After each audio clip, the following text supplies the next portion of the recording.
The piercing scream that echoed through Westfield Shopping Center on that ordinary Tuesday afternoon would forever change 3 lives in ways none of them could have imagined. Marcus Chen had been standing in line at the food court, his 8-year-old daughter Emma beside him in her bright purple wheelchair, when the teenage girl 2 tables away suddenly collapsed, her body convulsing violently as shocked shoppers backed away in fear and confusion. What happened next would test everything Marcus thought he knew about courage, community, and the invisible threads that connect strangers in moments of crisis. Before we jump back in, tell us where you're tuning in from, and if this story touches you, make sure you're subscribed, because tomorrow I've saved something extra special for you. But this story isn't just about a medical emergency, it's about how a single act of compassion can ripple outward, transforming not just the life that was saved, but the lives of everyone it touches. Marcus Chen never imagined that his expertise as a pediatric nurse would matter more in a shopping mall than it ever had in a hospital. At 34, he had spent the last 6 years of his life walking a tightrope between 2 worlds that rarely understood each other. By day, he worked 12-hour shifts in the pediatric intensive care unit at St. Mary's Children's Hospital, where split-second decisions and clinical precision meant the difference between life and death. By night and on his days off, he transformed into a single father navigating the complex landscape of raising a daughter with spina bifida, a reality that had reshaped every assumption he'd ever held about what it meant to be strong. The transition hadn't been by choice. 3 years earlier, his wife Sarah had walked out of their lives, leaving behind only a note explaining that she couldn't handle the constant medical appointments, the financial strain, and what she called the endless uncertainty of Emma's condition. Marcus had found the letter on their kitchen counter after returning from Emma's latest surgery, his 5-year-old daughter still groggy from anesthesia in his arms. The cruel irony wasn't lost on him that Sarah had chosen the moment when Emma was most vulnerable to abandon them both. The divorce proceedings had been swift and brutal. Sarah had waived all parental rights, claiming that the stress of Emma's condition was destroying her mental health. While Marcus understood that caring for a child with special needs could be overwhelming, he couldn't comprehend how a mother could simply walk away from her own daughter. The court had awarded him full custody without contest, a legal victory. That felt more like a devastating confirmation of his worst fears about human nature. In the months that followed, Marcus had discovered reserves of strength he never knew existed. He learned to braid Emma's long black hair into intricate patterns while she sat in her wheelchair, having practiced on YouTube videos late at night after she'd fallen asleep. He became fluent in the language of insurance claims, physical therapy, schedules, and adaptive equipment catalogs. He mastered the art of transferring his daughter from her wheelchair to her bed, to the car, to the bathroom, all while maintaining the dignity and independence she craved. Most importantly, he learned to see Emma not as a child defined by her disability, but as a remarkable human being who happened to navigate the world differently than others. Her spina bifida had affected her mobility from birth, leaving her without sensation or movement in her lower extremities, but it had done nothing to diminish her sharp intellect, infectious laugh, or stubborn determination to experience everything life had to offer. Emma Chen was the kind of child who made adults reconsider their assumptions about limitation and possibility. Despite being confined to a wheelchair, she approached each day with an enthusiasm that exhausted even the most energetic adults around. Her favorite activity was racing other kids at the local park, her strong arms propelling her manual wheelchair with surprising speed around the paved pathways. She had taught herself to do wheelies, much to Marcus's initial terror and eventual pride, and could navigate curbs, small steps, and other obstacles with the skill of someone twice her age. At school, Emma was known for her quick wit and protective nature toward younger students. She had appointed herself as the unofficial mediator of playground disputes, using her wheelchair as a mobile headquarters where she dispensed advice and settled arguments with the wisdom of someone who had learned early that life was too precious to waste on petty conflicts. Her teachers marveled at her mathematical abilities and her talent for creative writing, often sharing her essays with Marcus that demonstrated an emotional depth that seemed far beyond her 8 years. The financial reality of their situation was something Marcus rarely discussed with anyone, but it shaped every decision he made. Emma's medical care, even with insurance, required thousands of dollars in out-of-pocket expenses each year. Her wheelchair, which needed to be replaced as she grew, cost more than Marcus's first car. Physical therapy sessions, occupational therapy, appointments, and regular checkups with specialists created a schedule that required careful coordination with his work shifts at the hospital. Marcus had learned to be creative with their entertainment budget, discovering free activities that could accommodate Emma's wheelchair while still providing the stimulation and social interaction she craved. The mall had become one of their regular destinations, not for shopping they couldn't afford, but for the climate-controlled environment, smooth floors, and people-watching opportunities that Emma enjoyed. The food court offered affordable meals and a chance for Emma to practice her social skills with other children, even if those interactions were sometimes complicated by curiosity, staring, or awkward questions from both kids and adults. Their Tuesday afternoon mall visits had become a cherished tradition over the past year. Marcus would finish his Monday night shift at the hospital, sleep for a few hours, then pick up Emma from school for what they called their adventure time. Sometimes they would visit the pet store to look at the puppies and kittens with Emma, providing detailed commentary on each animal's personality based on careful observation.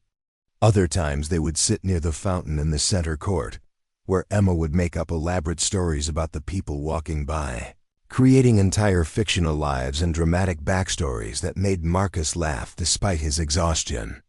On this particular Tuesday, they had arrived at Westfield Shopping Center just after 3 in the afternoon, timing their visit to avoid the after-school crowds while still giving Emma a chance to see other kids her age.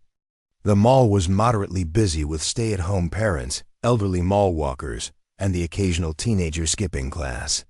Emma had chosen their usual table near the corner of the food court, a location that provided her with an optimal view of the main walkway while keeping her wheelchair out of the flow of foot traffic. Marcus had been in line at the Chinese food counter, keeping one eye on their order and the other on Emma, when he heard her sharp intake of breath.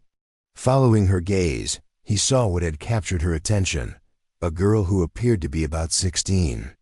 Sitting alone at a table with an untouched slice of pizza in front of her. The teenager was staring blankly ahead, her body completely motionless in a way that immediately triggered Marcus's medical training. Emma had always been exceptionally observant when it came to reading people, a skill that Marcus attributed to her experiences in medical settings, where she had learned to assess the moods and intentions of countless doctors, nurses, and therapists. She possessed an almost supernatural ability to sense when someone was in distress, often noticing subtle changes in behavior or demeanor that adults missed entirely. "Dad," Emma called softly, her voice carrying the urgent tone she used when something was genuinely wrong. "That girl doesn't look right." Marcus turned his full attention to the teenager Emma had spotted. The girl was dressed in typical teen fashion ripped jeans, an oversized hoodie, and worn sneakers, but something about her posture and facial expression set off alarm bells in his mind. As a pediatric nurse, he had seen thousands of children and adolescents in various states of health and distress, and this girl's blank stare and rigid positioning immediately activated his professional instincts. The teenager's eyes were open but unfocused, staring straight ahead without any apparent awareness of her surroundings. Her hands were placed flat on the table in front of her, completely motionless, and her breathing appeared shallow and irregular. Marcus recognized the signs immediately. This was the aura phase of what would likely become a tonic-clonic seizure, the medical term for what most people still called a grand mal seizure. Without hesitation, Marcus abandoned his place in line and moved quickly toward the girl's table, his years of emergency training taking over. He had witnessed countless seizures during his time in the pediatric ICU, but seeing one develop witnessed countless seizures during his time in the pediatric ICU. A public space filled him with a different kind of urgency. In the hospital, seizures occurred in controlled environments with full medical teams and equipment readily available. Here in the food court, surrounded by panicked civilians with no medical knowledge, the situation was far more dangerous. As Marcus approached the teenager's table, he could see the subtle signs that indicated the seizure was about to transition from the aura phase to the more dramatic tonic-clonic phase. Preparing and narrating this story took us a lot of time, so if you are enjoying it, subscribe to our channel. It means a lot to us. Now back to the story. As Marcus approached the teenager's table, he could see the subtle signs that indicated the seizure was about to transition from the aura phase to the more dramatic tonic-clonic phase. The girl's breathing became even more shallow, and a slight tremor began in her hands. Marcus knew he had perhaps 30 seconds before she would lose consciousness and begin convulsing, and he needed to act quickly to prevent injury. "Excuse me," he said gently, positioning himself near the girl's chair. "Are you feeling okay?" The teenager didn't respond, confirming Marcus's assessment that she was already experiencing altered consciousness. He quickly scanned the immediate area, noting the hard tile floor, nearby tables with sharp corners, and the general chaos of the food court environment. His priority was to get the girl safely to the ground before the seizure began in earnest. "Emma, I need you to call 911. He called to his daughter, knowing she was mature enough to handle the responsibility. "Tell them we have a teenage girl having a seizure at the Westfield Shopping Center food court." Emma immediately reached for Marcus's cell phone, her small fingers moving with practiced efficiency across the screen. Living with her own medical condition had taught her to remain calm during health emergencies, and she had actually called 911 twice before when Marcus had been treating other children in public settings where his medical expertise was needed. The moment Marcus finished speaking to Emma, the teenager's body went rigid. The tonic phase of the seizure had begun, and within seconds, she would begin the violent convulsions that gave tonic-clonic seizures their distinctive appearance. Marcus moved quickly but carefully, supporting the girl's shoulders as she began to fall sideways, guiding her descent to the floor to prevent her from hitting her head on the table or chair. The reaction from other food court patrons was immediate and predictable. Several people screamed. Chairs scraped against the floor as people backed away, and Marcus could hear someone shouting for security. The chaos was exactly what he had expected, and exactly what would make his job more difficult. Seizures were frightening for people who had never witnessed one, and the natural human response was to try to restrain the person or put something in their mouth to prevent them from swallowing their tongue, both actions that were not only unnecessary but potentially harmful. "Everyone please step back," Marcus called out in his most authoritative voice, the same tone he used in the hospital when he needed to take control of a medical situation. "Give her space to breathe. She's having a seizure and she needs room." As the teenager's body began the rhythmic convulsions characteristic of the clonic phase, Marcus positioned himself to protect her head from hitting the hard floor, while being careful not to restrain her movements. He had learned through years of experience that the best intervention during a seizure was often the least intervention, protecting the person from injury while allowing the seizure to run its natural course. The girl appeared to be about 16 years old, with shoulder-length brown hair and the kind of pale complexion that suggested she didn't spend much time outdoors.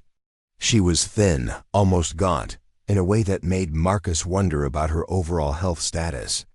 Her clothing, while typical for a teenager, showed signs of wear that suggested financial constraints similar to what he and Emma experienced. As the seizure continued, Marcus found himself thinking about the girl's circumstances. Teenagers didn't typically have seizures alone in shopping malls unless there were underlying factors: epilepsy that wasn't properly controlled, medication non-compliance, or perhaps more serious underlying health issues. The fact that she appeared to be alone was particularly concerning, as most teens with known seizure disorders would have some kind of supervision or at least emergency contacts readily available. "Sir, are you a doctor?" asked a mall security guard who had appeared at Marcus's side, slightly out of breath from running across the food court. "Pediatric nurse," Marcus replied without taking his eyes off the girl. "I've called 911. We need to keep everyone back and wait for the paramedics." The security guard, a middle-aged man whose name tag read Rodriguez, nodded and began directing curious onlookers away from the scene. Marcus was grateful for the assistance, as the crowd that had gathered was making the situation more stressful than it needed to be. Seizures typically lasted between 1 and 3 minutes, but they could feel much longer for everyone involved, especially when surrounded by frightened spectators. Emma had wheeled her chair as close as she dared, speaking quietly into the phone with the 911 dispatcher. Marcus could hear her providing clear, detailed information about their location and the nature of the emergency, her voice steady despite the dramatic scene unfolding in front of her.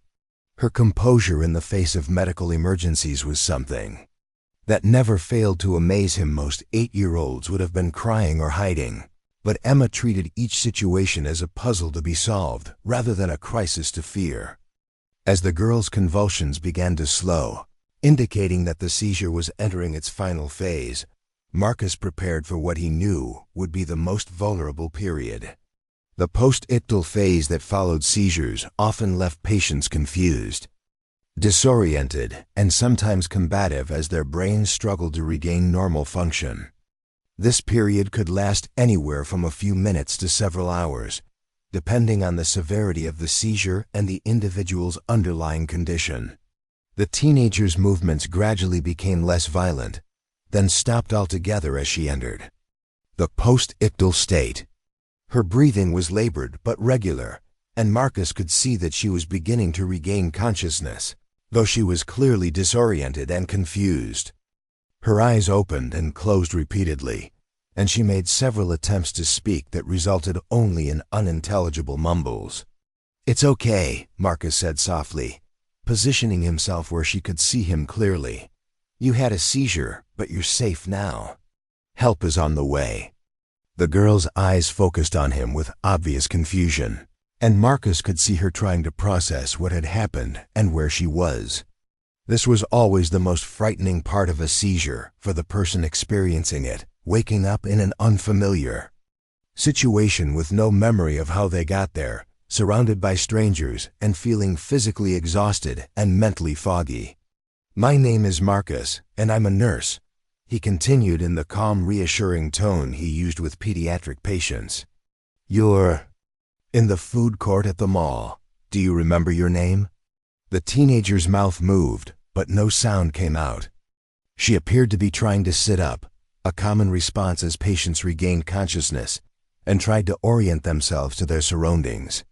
Marcus gently placed a hand on her shoulder to keep her lying down, knowing that attempting to stand too quickly after a seizure could result in falls and additional injuries. In the distance, Marcus could hear the distinctive sound of sirens approaching the mall, and he felt a wave of relief knowing that paramedics would soon take over the girl's care. While he was confident in his ability to manage the immediate situation, she would need a full medical evaluation to determine the cause of the seizure and ensure that there were no underlying complications. The sound of the sirens seemed to reassure other food court patrons as well, and Marcus noticed that the crowd of onlookers was beginning to disperse. People were returning to their meals and conversations, though many continued to glance over at the scene with curiosity and concern. The dramatic phase of the emergency was over, but Marcus knew that the real challenges were just beginning. "Dad, the paramedics want to know if she's responsive," Emma called from her position near the table where she was still on the phone with the dispatcher. "Tell them she's in the post-ictal phase, conscious but confused and disoriented," Marcus replied. "She hasn't been able to speak clearly yet, but she's breathing normally and her vital signs appear stable." As he spoke, the teenager made another attempt to sit up, this time with more determination. Marcus helped support her into a sitting position, noting that her coordination was still impaired, but improving steadily. She looked around the food court with obvious confusion, her gaze lingering on the crowd of people who were still watching from a distance. "Where?" she finally managed to say, her voice hoarse and barely audible. "You're at the Westfield Mall," Marcus explained patiently. "You had a seizure, but you're okay now. The paramedics are almost here, and they're going to make sure you're all right." The girl's eyes filled with tears, and Marcus recognized the complex mix of emotions that often followed seizures: embarrassment, fear, confusion, and relief, all competing for dominance. Having a seizure in public was traumatic under any circumstances, but for a teenager who was likely already struggling with the social challenges of adolescence, the experience was probably mortifying. "Do you have epilepsy?" Marcus asked gently, hoping to gather information that might be helpful for the paramedics. "Have you had seizures before?" The teenager nodded slowly, confirming what Marcus had suspected. This wasn't her first seizure, which meant she was likely dealing with an ongoing medical condition rather than experiencing a one-time event. The fact that she was alone in the mall suggested either that her family was unaware of her condition's severity, or that there were other factors at play, perhaps medication issues, stress, or other triggers that had precipitated this particular episode. The paramedics arrived with their usual efficiency, wheeling a stretcher through the food court while carrying their equipment bags and medical supplies. Marcus recognized the lead paramedic, a woman named Jennifer who had worked with the hospital on several occasions when they had transported pediatric patients to the emergency department. "What do we have here?" Jennifer asked as she knelt beside the teenager, immediately beginning her assessment while her partner prepared their equipment. Marcus provided a concise summary of what he had witnessed, including the timeline of the seizure, the girl's current level of consciousness, and the limited information he had been able to gather about her medical history.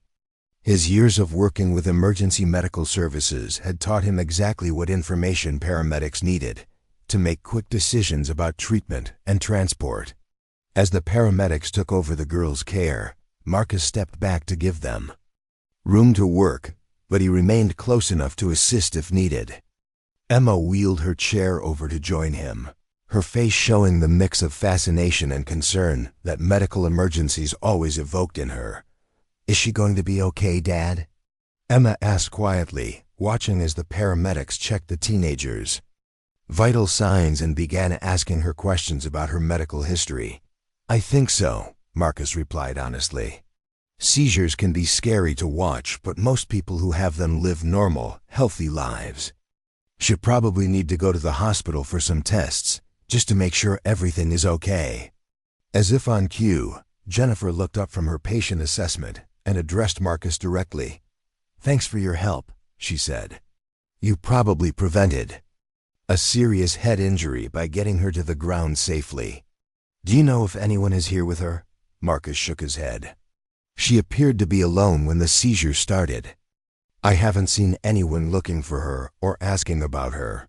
This information clearly concerned Jennifer, who frowned as she considered the implications.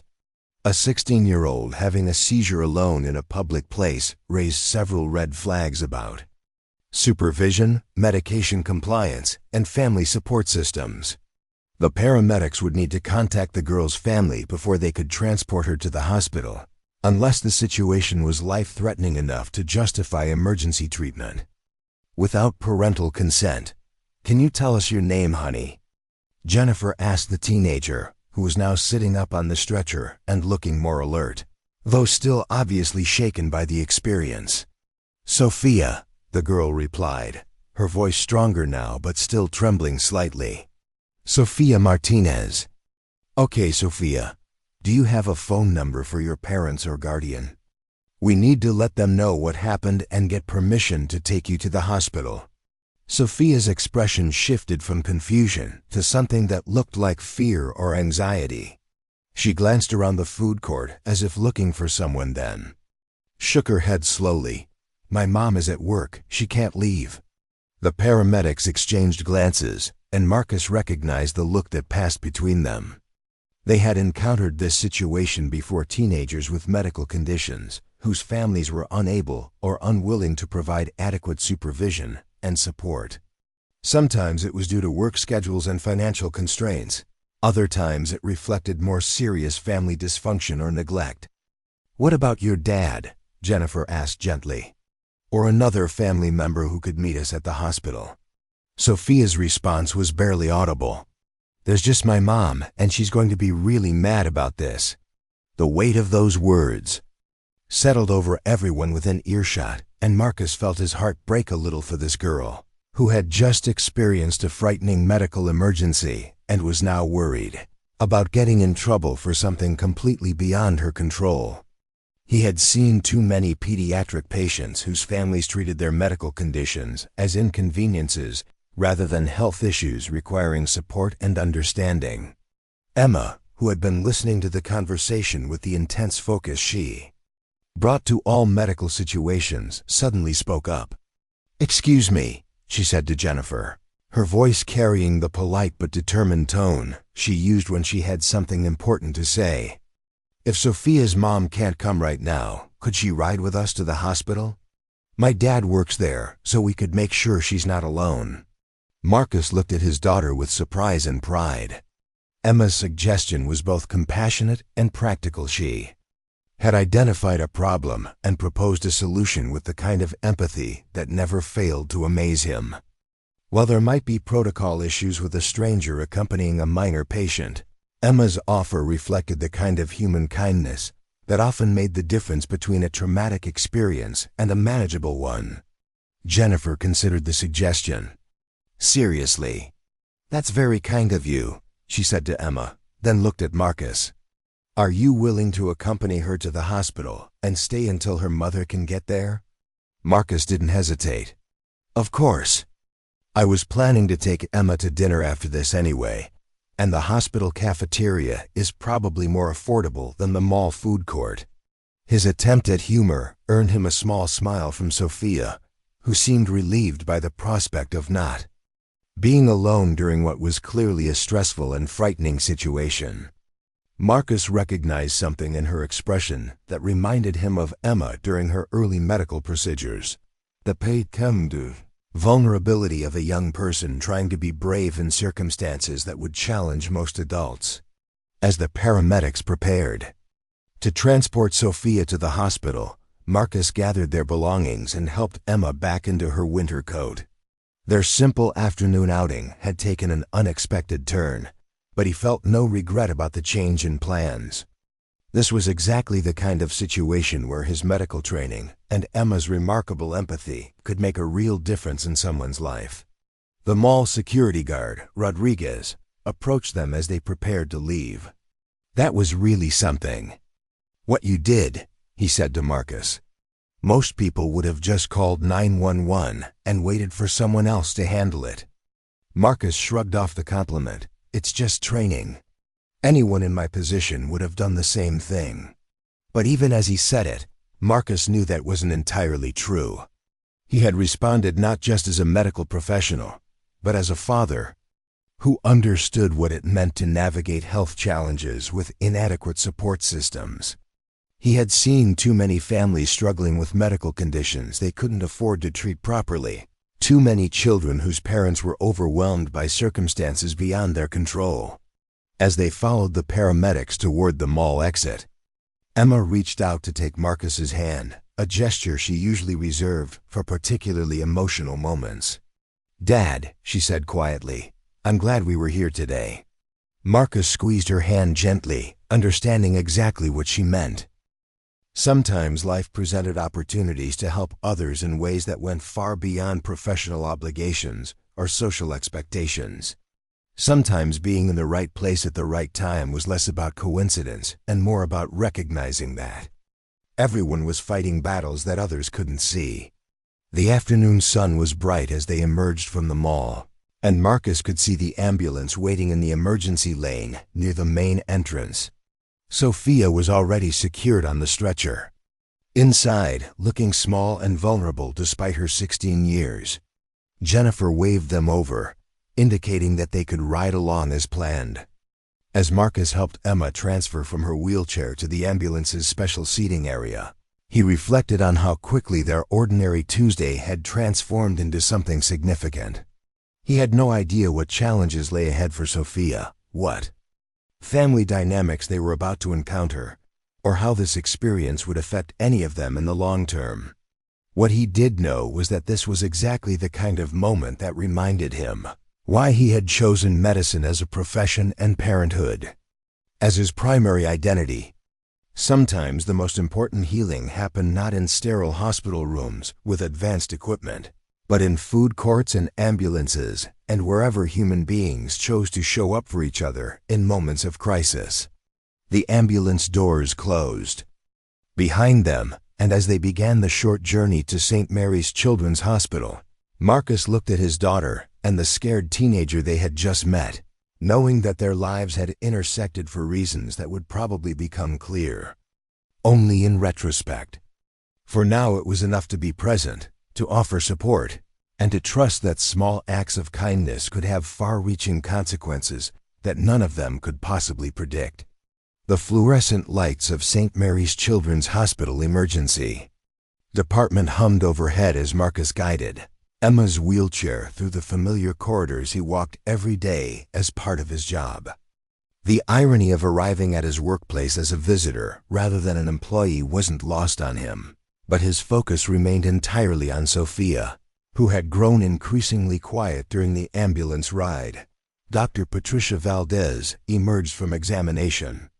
Room 3, her graying hair pulled back in the practical bun that Marcus recognized from countless shift changes. She had been working emergency pediatrics for over 20 years, and her no-nonsense approach combined with genuine warmth made her one of the most respected physicians in the department. When she spotted Marcus accompanying a patient rather than reporting for duty, her eyebrows raised in curiosity. "Marcus, what brings you here on your day off?" she asked, then noticed Emma beside him and softened her expression. "And hello there, Emma. How are you doing, sweetheart?" Emma beamed at the recognition. She had met Dr. Valdez several times during Marcus's workplace emergencies when child care arrangements had fallen through, and the doctor had always treated her with the same respect and attention she gave her actual patients. "Hi, Dr. Valdez. We helped a girl at the mall who had a seizure, and Dad said we should make sure she wasn't alone until her mom could come." Dr. Valdez's expression shifted to professional concern as she looked toward Sophia, who was being transferred from the ambulance stretcher to a hospital bed by the emergency department staff. "Tell me what happened," she said to Marcus, leading them toward the family consultation area where they could speak privately. Marcus provided a detailed account of the seizure, from his initial observation of Sophia's pre-ictal state through the tonic-clonic episode and her current post-ictal recovery. Dr. Valdez listened intently, occasionally asking clarifying questions about timing, symptoms, and Sophia's responses. Her experience with pediatric emergencies meant she could read between the lines of Marcus's clinical description to understand not just the medical aspects of the situation, but the social and emotional factors that might be involved. She mentioned that her mother would be angry about this, Marcus concluded, sharing the detail that had concerned him most. And she seemed genuinely afraid of the consequences of having a seizure in public, which suggests to me that this might not be the first time family reactions have been less than supportive. Dr. Valdez nodded grimly. She had seen too many cases where adolescents with chronic medical conditions received inadequate emotional support from families who were overwhelmed, in denial, or simply unable to cope with the realities of ongoing health challenges. The teenage years were difficult enough without adding the complications of epilepsy, medication management, and the social stigma that still surrounded seizure disorders. "We'll need to do a full workup," she explained. "Blood work to check her medication levels, an EEG to assess brain activity, and possibly imaging depending on what we find. But first, we need to contact her mother and get consent for treatment." Jennifer mentioned that Sophia seemed reluctant to provide contact information. Through the glass doors of the consultation room, Marcus could see Sophia lying on the examination bed, staring at the ceiling with the blank expression that often followed seizures. A nurse was attempting to engage her in conversation, probably trying to assess her neurological function and gather more detailed medical history. Even from a distance, Marcus could see that Sophia was cooperating with the medical staff, but without any enthusiasm or engagement.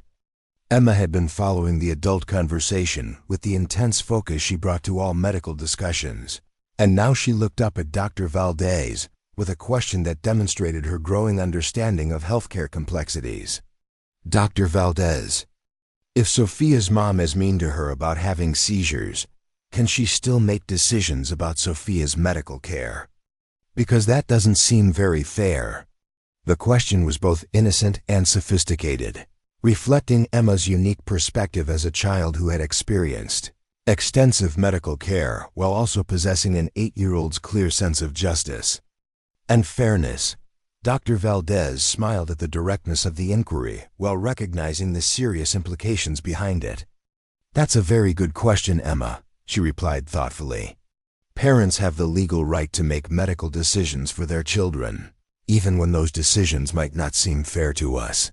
But if we think a child is being neglected or harmed, we have ways to protect them and make sure they get the care they need."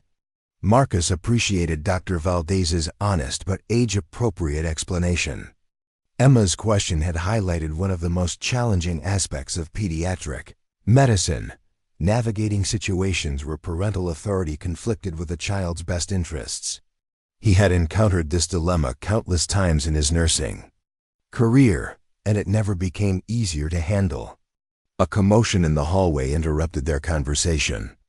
Through the glass doors, they could see a woman in her early 40s rushing toward Sophia's examination room, her face flushed with what appeared to be a combination of worry and anger.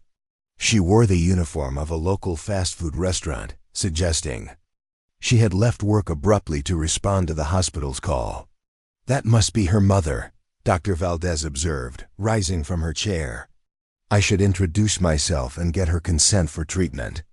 Marcus, would you mind staying with Emma while I handle this initial conversation? If things go well, I'd like Sophia to know that you're still here. Sometimes having a familiar face nearby can help with anxiety." Marcus agreed, though he felt a growing sense of unease as he watched the woman's body language through the glass. Her movements were sharp and agitated, and even from a distance he could see tension in her shoulders and facial expression. That suggested this interaction might not go smoothly. Dr. Valdez left the consultation room and approached Sophia's mother, extending her hand in professional greeting. Marcus couldn't hear the conversation, but he could observe the dynamics through the glass doors. The woman, who he assumed was Mrs. Martinez, appeared to be speaking rapidly and gesticulating in a way that suggested frustration or anger. Dr. Valdez maintained her calm, professional demeanor, but Marcus could see her subtly positioning herself between Mrs. Martinez and Sophia's bed. Emma had wheeled her chair closer to the glass doors and was also watching the interaction with obvious concern. "She looks really upset," Emma observed quietly. "Not the kind of upset when you're worried about someone, but the kind when you're mad at them." Her observation was disturbingly accurate. Mrs. Martinez's body language suggested anger directed at Sophia rather than concern for her well-being. Marcus had seen this dynamic before in families, where a child's medical condition was viewed as a burden or embarrassment rather than a health challenge, requiring support and understanding. The conversation between Dr. Valdez and Mrs. Martinez continued for several minutes, with the doctor clearly trying to explain the situation and the need for medical evaluation. Mrs. Martinez's responses became increasingly animated, and Marcus could see Sophia shrinking into herself on the examination bed, her earlier signs of recovery being replaced by obvious distress. Finally, Dr. Valdez returned to the consultation room, her expression carefully neutral, but her eyes reflecting concern. She closed the door behind her and took a moment to compose herself before addressing Marcus and Emma. "Mrs. Martinez has given consent for the medical evaluation," she began, "but she's made it clear that she considers this seizure to be the result of Sophia not taking her medication properly. She seems to believe that Sophia deliberately skipped doses in order to have a seizure and get attention." The statement was so absurd that Marcus felt his anger rising. The idea that any teenager would voluntarily induce a seizure, a terrifying, potentially dangerous medical event for attention, demonstrated such a fundamental misunderstanding of epilepsy that it bordered on medical neglect. "Has anyone explained to her how seizures actually work?" Marcus asked, trying to keep his voice level. "Because what she's describing is not medically possible. Seizures aren't something people can control or cause on purpose, especially not by skipping a single dose of medication." Dr. Valdez nodded wearily. "I've tried to provide some basic education about epilepsy, but Mrs. Martinez seems convinced that Sophia is being manipulative. She's also expressed frustration about missing work for what she calls another one of Sophia's episodes, which suggests this isn't the first time they've dealt with seizures in public settings." Emma's small voice cut through the adult conversation with startling clarity. "That's not how moms are supposed to act when their kids are sick." Her simple statement encapsulated the fundamental problem with the situation. Emma, despite being only 8 years old, possessed an intuitive understanding of how parents should respond to their children's medical needs, based on her own experiences with Marcus. The contrast between supportive, loving care and what they were witnessing was stark enough for a child to recognize immediately. "You're absolutely right, Emma," Dr. Valdez agreed gently. "But unfortunately, not every family has learned how to handle medical challenges in healthy ways. Sometimes parents get scared or overwhelmed, and they react in ways that aren't helpful for anyone." Through the glass doors, they could see Mrs. Martinez continuing to lecture Sophia, who had turned her face toward the wall in what appeared to be an attempt to disengage from the conversation. A nurse had entered the room and was trying to redirect Mrs. Martinez's attention to the medical paperwork that needed to be completed. But the woman seemed more interested in expressing her displeasure with her daughter than in facilitating her medical care. Marcus made a decision that he knew might complicate the situation, but felt necessary for Sophia's emotional well-being. "Dr. Valdez, would it be appropriate for Emma and me to visit Sophia briefly? I think she might benefit from seeing friendly faces, and Emma has a gift for connecting with kids who are dealing with difficult situations." Dr. Valdez considered the request carefully.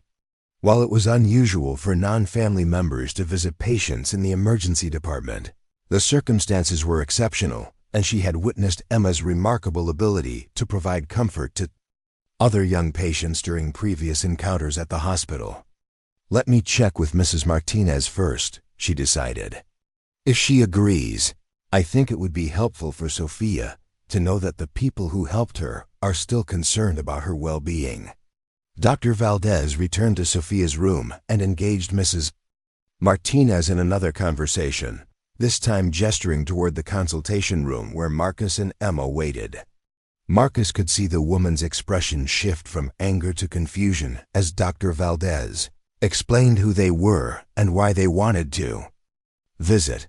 After a few minutes of discussion, Mrs. Martinez nodded reluctantly and stepped aside to allow them into the room. Marcus guided Emma's wheelchair into the examination room, immediately noticing how Sophia's entire demeanor changed when she saw them. Her face, which had been turned away from her mother in obvious distress, brightened with what appeared to be genuine relief. She attempted to sit up straighter on the examination bed, wincing slightly from the lingering effects of the seizure. "Hi, Sophia," Emma said warmly, positioning her wheelchair near the bed so they could speak easily. "How are you feeling? Dad says that seizures can make people really tired afterward." Sophia's response was the first genuine smile Marcus had seen from her since the seizure began. "Hi, Emma. Yeah, I'm pretty tired, but I'm okay. Thank you for staying with me and calling 911. I don't really remember much about what happened, but the nurse told me that your dad helped me." Mrs. Martinez had been watching this interaction with obvious suspicion, and now she inserted herself into the conversation with an edge to her voice that made Marcus immediately protective of both girls. "Sophia, these people don't need to be bothered with your problems. They've already done enough." The dismissive tone and implications of burden in Mrs. Martinez's statement created an uncomfortable tension in the room. Marcus could see Sophia's face fall at her mother's words, and Emma's expression shifted to the determined look she wore when she encountered something she considered fundamentally unfair. "Actually, Mrs. Martinez," Marcus said carefully, "we're here because we want to be. Helping Sophia wasn't a burden, it was the right thing to do. And we wanted to make sure she was okay and that she knew she handled a scary situation very bravely." His words were directed at Mrs. Martinez but intended for Sophia, who needed to hear that her medical condition wasn't something that made her a burden to others. Marcus had learned through his experiences with Emma that children with medical challenges often internalize negative messages about their worth and their impact on other people's lives. Emma, meanwhile, had been studying the medical equipment in the room with her usual curiosity. Now she turned her attention back to Sophia with a question that demonstrated her growing understanding of different types of medical conditions. "Sophia, have you had epilepsy for a long time?" "I have spina bifida, so I know what it's like to have doctors and hospitals be a big part of your life." The simple revelation that Emma also lived with a medical condition seemed to relax Sophia visibly. So often, children and teenagers with health challenges felt isolated and different from their peers. But Emma's matter-of-fact acknowledgement of her own condition created an immediate connection between them. "I was diagnosed when I was 12, Sophia replied, her voice stronger now that she was talking to someone who might understand her experiences. "The seizures used to be really bad, but they got better when I started taking medication. Usually they don't happen when I'm taking my pills like I'm supposed to." The last statement was clearly directed at her mother, and Marcus could hear the defensive undertone that suggested this was an ongoing source of conflict between them. Mrs. Martinez's theory that Sophia had deliberately caused the seizure by skipping medication was apparently a recurring theme in their relationship.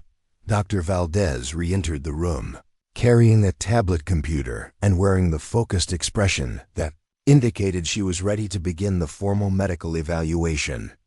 "Sophia, I need to ask you some questions about your medical history and what happened today." "Mrs. Martinez, you're welcome to stay, but I'll need Sophia to answer for herself so I can get the most accurate information."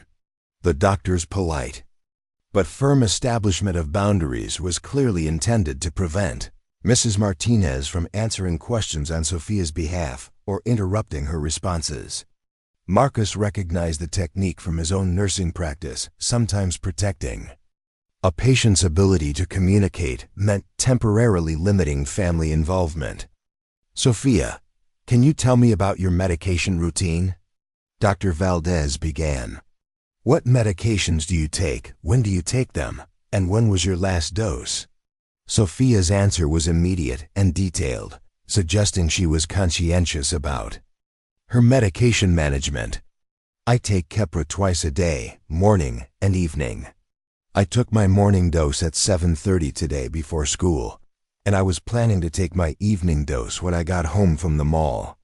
Dr. Valdez made notes on her tablet, while asking follow-up questions about dosage, timing, and any recent changes to Sophia's medication regimen.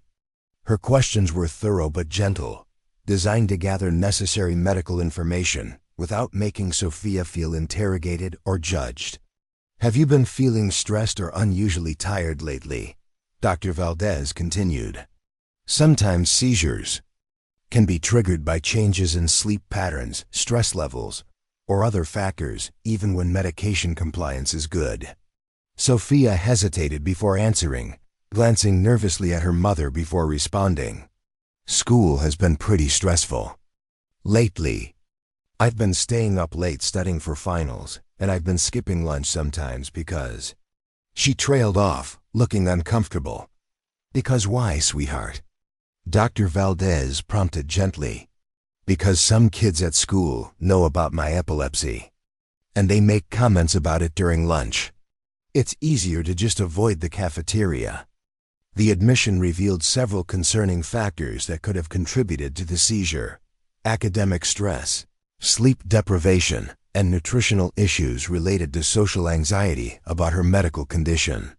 Marcus felt his heart ache for this teenager who was not only managing a chronic medical condition but also dealing with peer harassment and social isolation. Mrs. Martinez's reaction to this revelation was immediate and frustrating. "Sophia, you never told me kids were bothering you at school. If you had just spoken up, we could have dealt with this instead of you causing problems by having seizures in public." The victim blaming implicit in Mrs. Martinez's response was exactly the kind of family dynamic that made medical conditions more difficult for young people to manage. Instead of addressing the bullying or the stress factors that might have triggered the seizure, she was focusing on Sophia's failure to prevent the medical emergency. Emma, who had been listening to this exchange with growing indignation, suddenly spoke up with the kind of directness that only children could manage. "Mrs. Martinez, Sophia didn't cause her seizure on purpose. That's not how medical conditions work. And kids who make fun of other kids for being sick are being bullies, not Sophia being dramatic."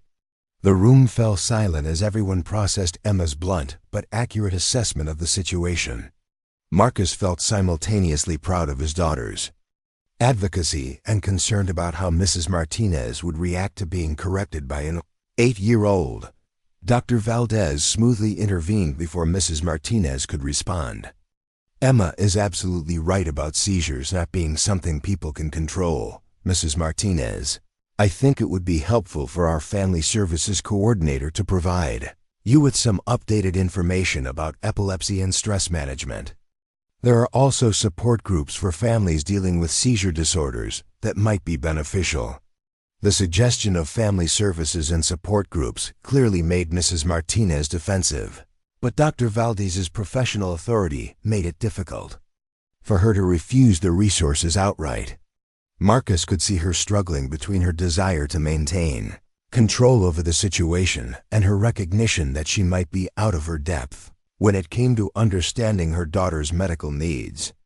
As Dr. Valdez continued her examination, checking Sophia's reflexes, coordination, and cognitive function, Marcus found himself thinking about the complex challenges facing teenagers with chronic medical conditions.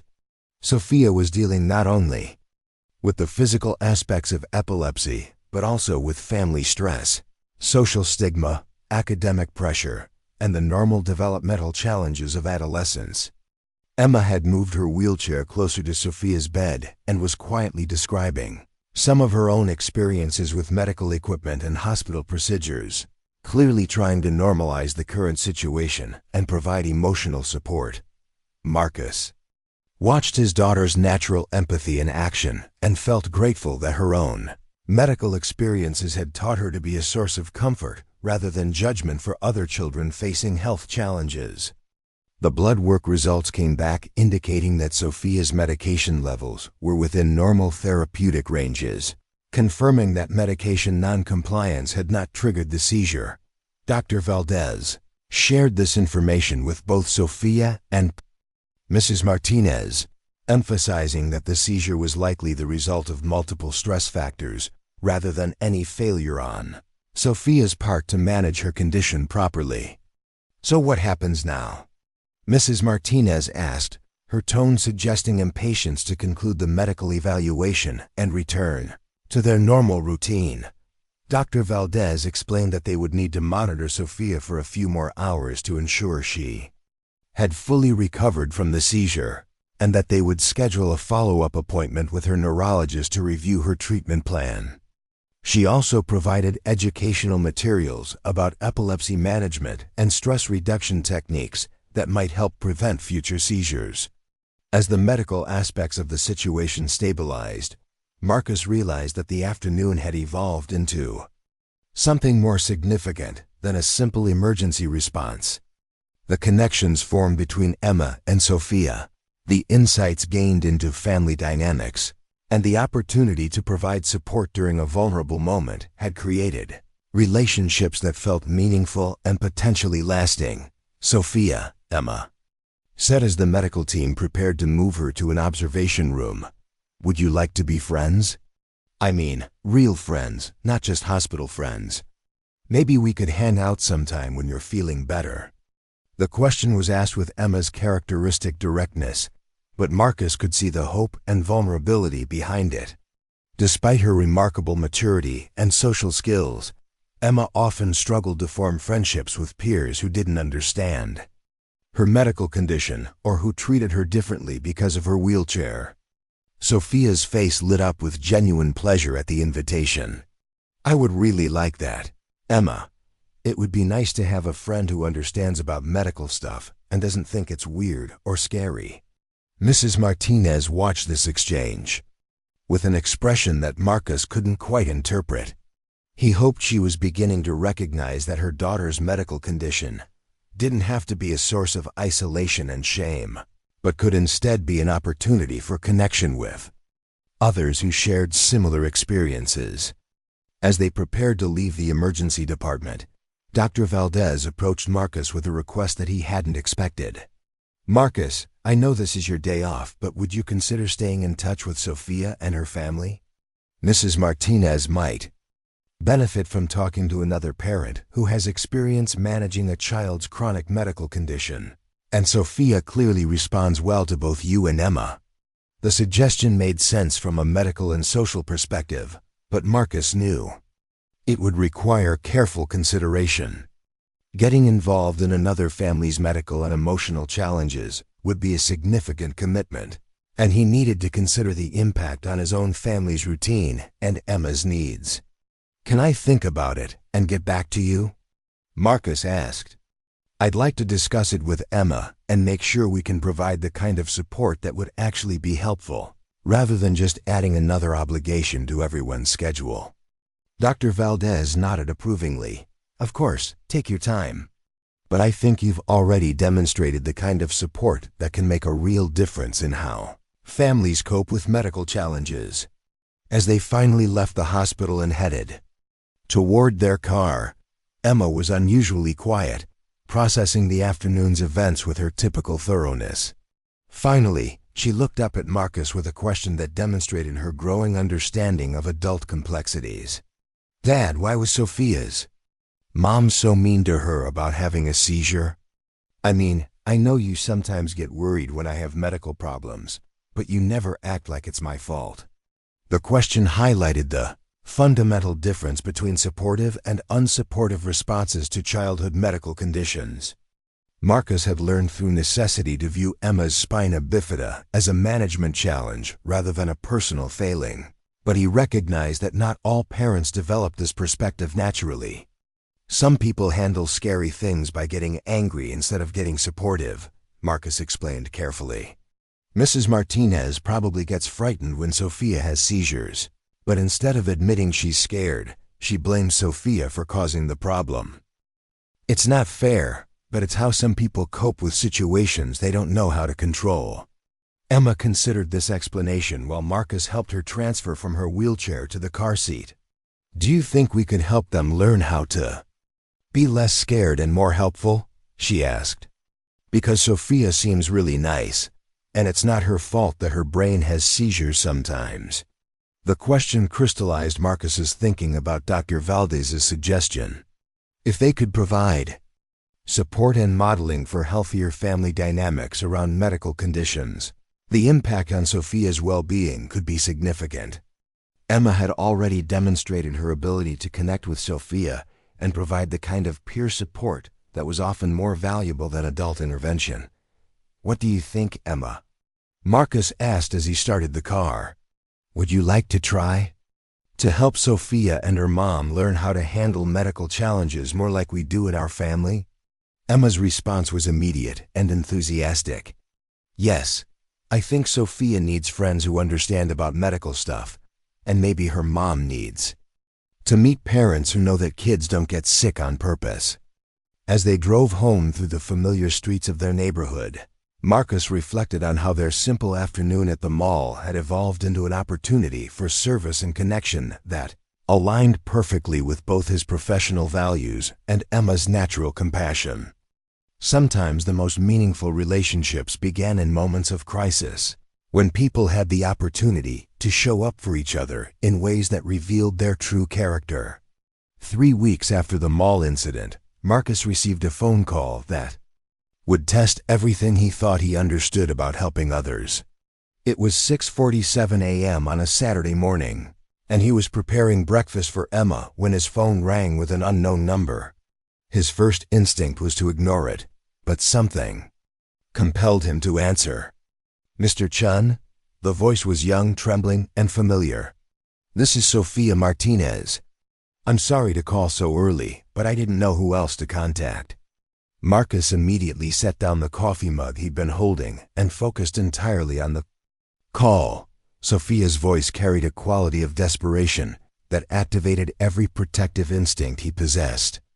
"Sophia, what's wrong? Are you okay?" "I'm at school," she said, her words coming in rapid bursts. "I had another seizure during first period, and the nurse called my mom, but she said she couldn't leave work again. She told them to just let me rest in the nurse's office until I felt better, but the school policy says someone has to pick me up. The nurse said if no one comes by 10 o'clock, they'll have to call social services." Marcus glanced at the kitchen clock, realizing that Sophia had less than 3 hours before the school's deadline. The implications of social services involvement would be significant for both Sophia and her mother, regardless of the underlying family dynamics that had led to this situation.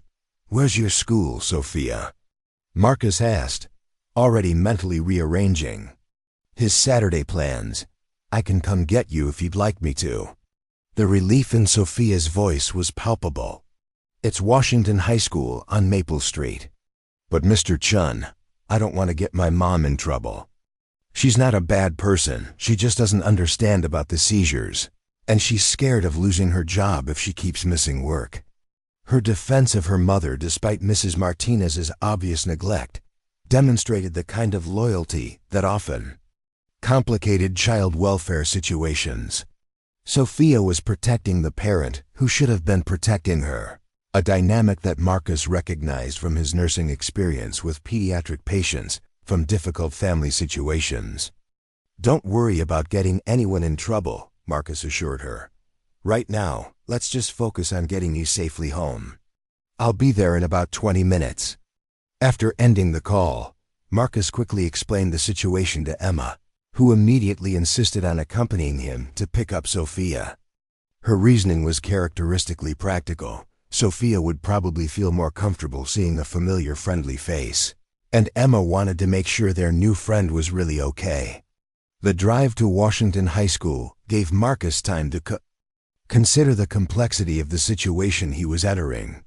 By responding to Sophia's call for help, he was inserting himself into family dynamics that he didn't fully understand, potentially undermining Mrs. Martinez's parental authority, while simultaneously protecting Sophia from the consequences of that authority. The line between helpful intervention and inappropriate involvement was often difficult to navigate. Washington High School was a large, aging brick building that served a diverse student population from across the city's east side. Marcus had driven past it countless times but had never had reason to visit. As he helped Emma navigate her wheelchair through the main entrance, he was struck by the institutional atmosphere that seemed designed more for control than for learning or growth. The school nurse, a middle-aged woman named Mrs. Patterson, greeted them with obvious relief. She explained that Sophia had experienced a brief tonic-clonic seizure during her English class, similar to the episode at the mall but shorter in duration. The teacher had handled the situation well, clearing the classroom and calling for medical assistance, but the aftermath had created the administrative problem that led to Sophia's desperate phone call. "I've been a school nurse for 15 years," Mrs. Patterson confided as she led them toward her office, "and I've never seen a parent refuse to pick up a child after a seizure. Usually, families are here within minutes, sometimes before we finish our initial assessment." Her observation highlighted the unusual nature of Mrs. Martinez's response to her daughter's medical emergency. Most parents would have dropped everything to ensure their child's safety and well-being, regardless of work obligations or financial pressures. Sophia was lying on a narrow cot in the nurse's office, still appearing drowsy and disoriented from the post-ictal effects of the seizure. Her face brightened considerably when she saw Marcus and Emma enter the room, and she struggled to sit up despite Mrs. Patterson's gentle insistence that she remain lying down. "Emma, I'm so glad you came too," Sophia said, her voice still slightly slurred from the lingering neurological effects. "I was afraid I was going to have to call my mom's work and make her even more angry with me." Emma wheeled her chair close to the cot and took Sophia's hand with the natural compassion that never failed to amaze Marcus. "You don't have to worry about making anyone angry," Emma said firmly. "Having seizures isn't something you choose to do, and people who get mad at you for being sick don't understand how medical conditions work." Mrs. Patterson observed this interaction with interest, clearly recognizing the genuine friendship between the two girls despite their age difference. "Sophia mentioned that you helped her when she had a seizure at the mall," she said to Marcus. "It's wonderful that she has people in her life who understand her condition and can provide support." The comment contained an implicit criticism of Sophia's family situation, though Mrs. Patterson was too professional to state her concerns directly. Marcus could see that the school nurse had developed genuine affection for Sophia and was frustrated by the lack of family support for her medical needs. As Marcus completed the paperwork required to take Sophia home from school, he learned more about the challenges she faced in the educational environment. Mrs. Patterson explained that Sophia was an excellent student academically, but that her seizure disorder created ongoing social and practical difficulties. Some teachers were uncomfortable having a student with epilepsy in their classrooms, despite receiving training about seizure response. Many of her peers avoided her out of ignorance or fear, leaving her socially isolated during most of the school day. "The hardest part," Mrs. Patterson continued, "is that Sophia often tries to hide when she feels a seizure coming on. She asks to go to the bathroom or the nurse's office because she's embarrassed about having an episode in front of her classmates. But sometimes seizures don't give enough warning, like what happened today in English class." This information provided crucial context for understanding Sophia's stress levels and the factors that might be triggering her seizures. The combination of academic pressure, social anxiety, and fear of public medical episodes created a perfect storm of stress that could exacerbate her neurological condition. Emma had been listening to this conversation with her typical intensity, and now she asked Mrs. Patterson a question that demonstrated her growing understanding of how medical conditions affected social relationships. "Do the other kids at school know that seizures aren't contagious and that Sophia is still the same person when she's not having one?" Mrs. Patterson smiled at the directness of the question. "Some do, but many don't. We try to provide education about different medical conditions, but there's still a lot of misunderstanding and fear among students and even some staff members. Maybe we could help with that," Emma suggested, looking between Marcus and Mrs. Patterson with the determined expression she wore when she had identified a problem that needed solving. "I could come talk to Sophia's classes about what it's like to have medical conditions and how to be friends with kids who have them." The suggestion was both bold and practical, reflecting Emma's growing confidence in her role as an advocate for children with medical challenges. Marcus was proud of her willingness to share her own experiences to help others, though he also recognized the emotional demand such advocacy could place on an 8-year-old. Mrs. Patterson was clearly intrigued by Emma's proposal. "That's a wonderful idea, Emma. We're always looking for ways to increase understanding and empathy among our students. Would you be interested in participating in some kind of peer education program?" As they discussed the possibilities for educational outreach, Marcus helped Sophia gather her belongings and prepare to leave the school. She moved slowly, still affected by the seizure's aftermath, but her spirits seemed to improve significantly now that she was no longer facing the prospect of social services intervention. The drive to Sophia's house provided an opportunity for Marcus to learn more about her living situation and family dynamics. She lived with her mother in a small apartment complex on the city's east side, in a neighborhood that Marcus recognized as working class but stable.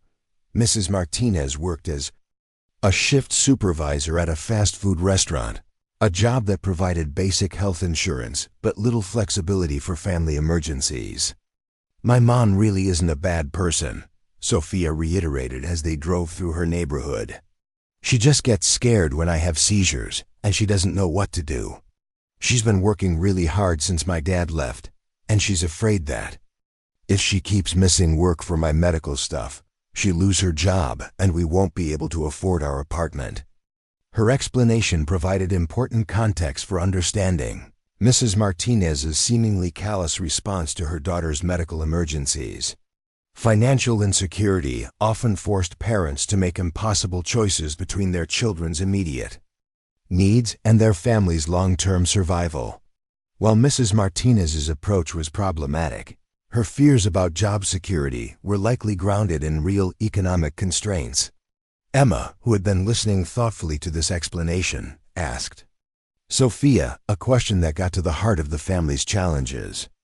"Does your mom know that there are laws that protect people from being fired for taking care of sick family members? Because my dad had to learn about those when I was having lots of medical appointments." Sophia's uncertain response suggested that Mrs. Martinez might not be aware of the Family and Medical Leave Act and other legal protections available to workers dealing with family medical emergencies. Like many people in low-wage jobs, she might assume that any absence, regardless of the reason, could result in termination. When they arrived at Sophia's apartment complex, Marcus was struck by how well-maintained the property appeared, despite its obvious age and modest nature. The buildings were clean, the landscaping was neat, and there was a sense of community pride that spoke well of the residents and management. Sophia's apartment was on the second floor, accessible by an external staircase that would have been challenging for Emma's wheelchair, but manageable with assistance. Mrs. Martinez was waiting for them in the apartment doorway, her expression a complex mixture of gratitude, embarrassment, and defensive anger. She had obviously left work early despite her earlier statement that she couldn't miss any more time, suggesting that the school's threat of social services involvement had finally motivated her to prioritize her daughter's immediate needs. "Mr. Chen, I can't thank you enough for picking up Sophia," she began, her voice tight with emotion. "I know this looks bad, but I swear I'm not a neglectful mother. I just don't know what to do when these seizures keep happening at the worst possible times."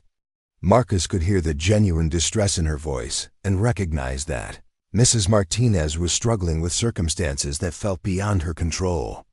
Her response to Sophia's medical condition wasn't malicious. It was the reaction of someone who was overwhelmed and operating from a place of fear rather than understanding. "Mrs. Martinez, no one thinks you're neglectful," Marcus said gently, hoping to diffuse some of the defensive tension.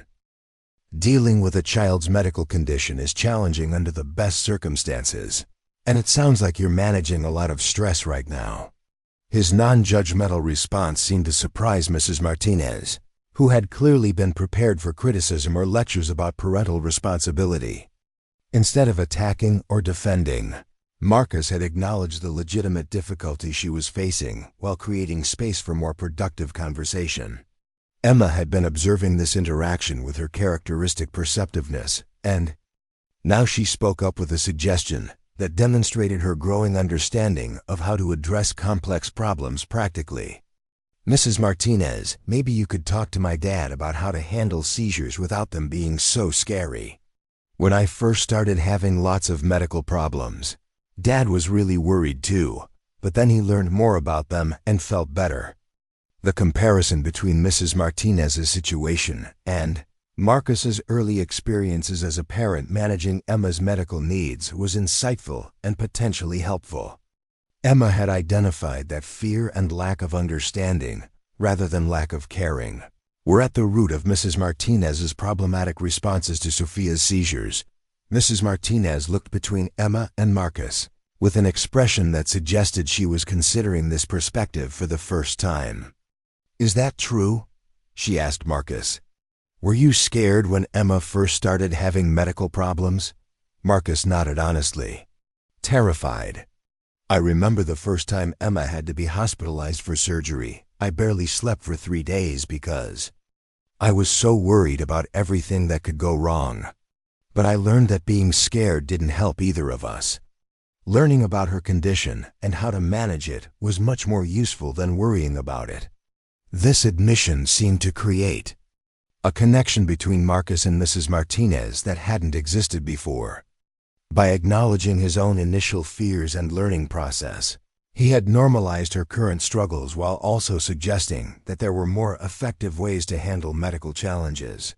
Sophia had been watching this conversation unfold with obvious hope, recognizing that the adults in her life were finally communicating in ways that might lead to positive changes.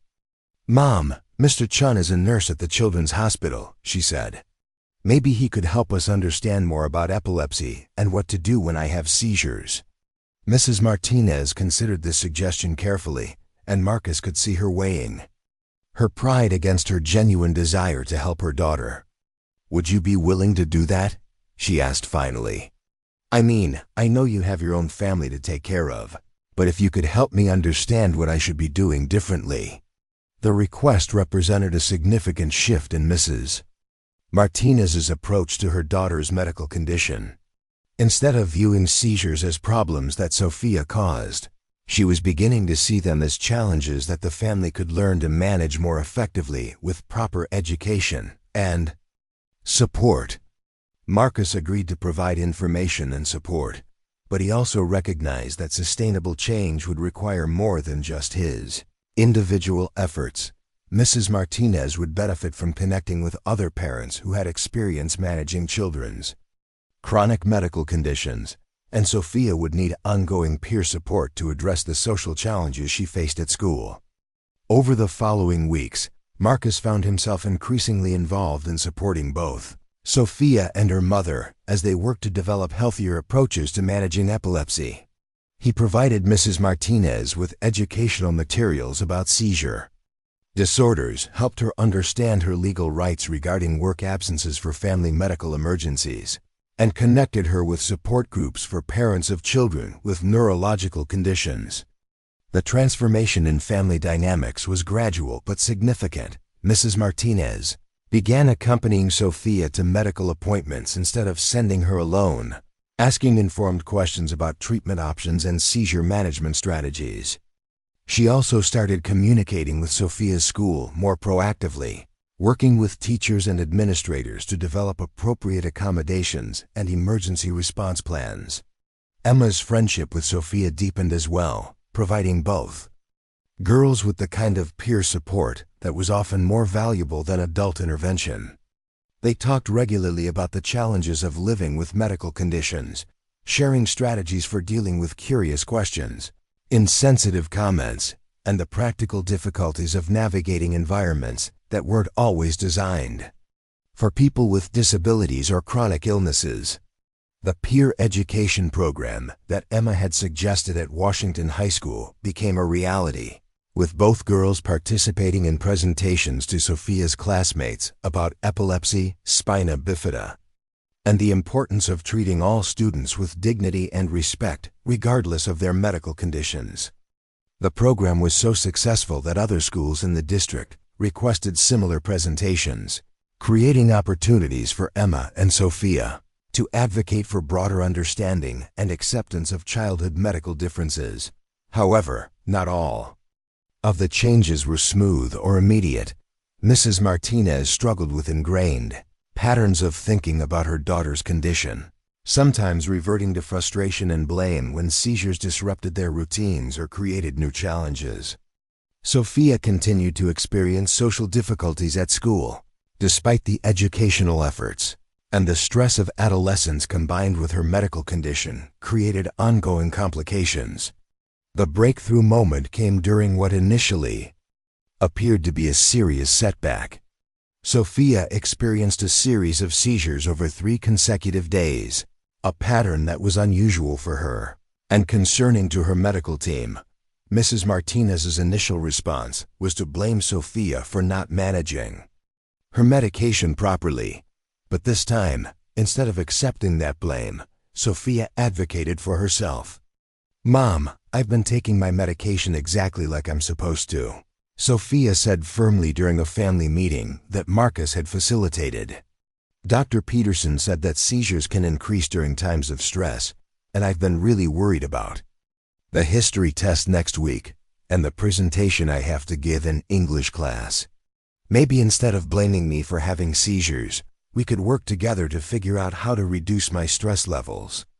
The directness of Sophia's communication represented a significant development in her ability to advocate for herself and educate her mother about the realities of living with epilepsy. Instead of accepting responsibility for circumstances beyond her control, she was asserting her right to be understood and supported. Mrs. Martinez's response to this confrontation was the defining moment in their relationship's evolution. Instead of becoming defensive or dismissive, she listened to her daughter's explanation and acknowledged that her approach had been counterproductive. "You're right, Sophia," she said quietly. "I've been making this harder for you instead of helping. I think I've been so scared of your seizures that I forgot to think about how scary they must be for you too." This moment of mutual understanding and accountability marked the beginning of a genuinely collaborative approach to managing Sophia's medical condition. Mrs. Martinez began working with the school to modify Sophia's academic schedule during high-stress periods, and she learned stress reduction techniques that the family could practice together. Emma observed these positive changes with satisfaction, recognizing that her family's intervention had helped create the kind of supportive environment that she took for granted in her own life. The friendship between the two girls had evolved into something that benefited not just them individually, but their entire families and communities. Marcus reflected on how their simple decision to help a stranger in crisis had rippled outward to create lasting positive changes in multiple lives. The initial medical emergency at the mall had been resolved in a matter of hours, but the relationships and understanding that grew from that experience continued to generate benefits months later. The success of their informal support network led to more structured efforts to help other families dealing with childhood medical conditions. Marcus, Mrs. Martinez, Emma, and Sophia began volunteering with local organizations that provided support and education to families navigating similar challenges, using their combined experiences to help others avoid some of the misunderstandings and conflicts they had worked through together. Yet even as these positive developments unfolded, Marcus remained aware that sustainable change required more than individual relationships and good intentions. The systemic issues that made it difficult for families like the Martinezes to access appropriate medical care, workplace protections, and educational accommodations needed to be addressed through broader social and policy changes. This awareness would soon lead to challenges and opportunities that would test the strength of the bonds they had formed and push all of them to consider how their personal experiences could contribute to larger efforts to improve support systems for families dealing with childhood medical conditions.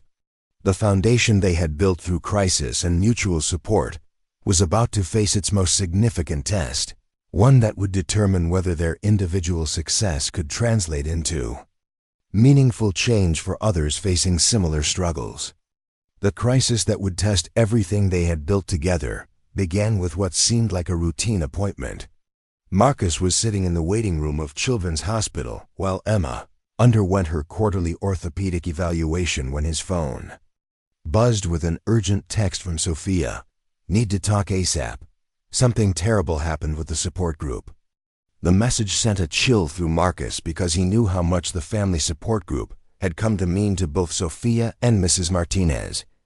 Over the past 6 months, they had become regular participants in the Pediatric Epilepsy Family Network, a monthly gathering where parents and children could share experiences, strategies, and emotional support.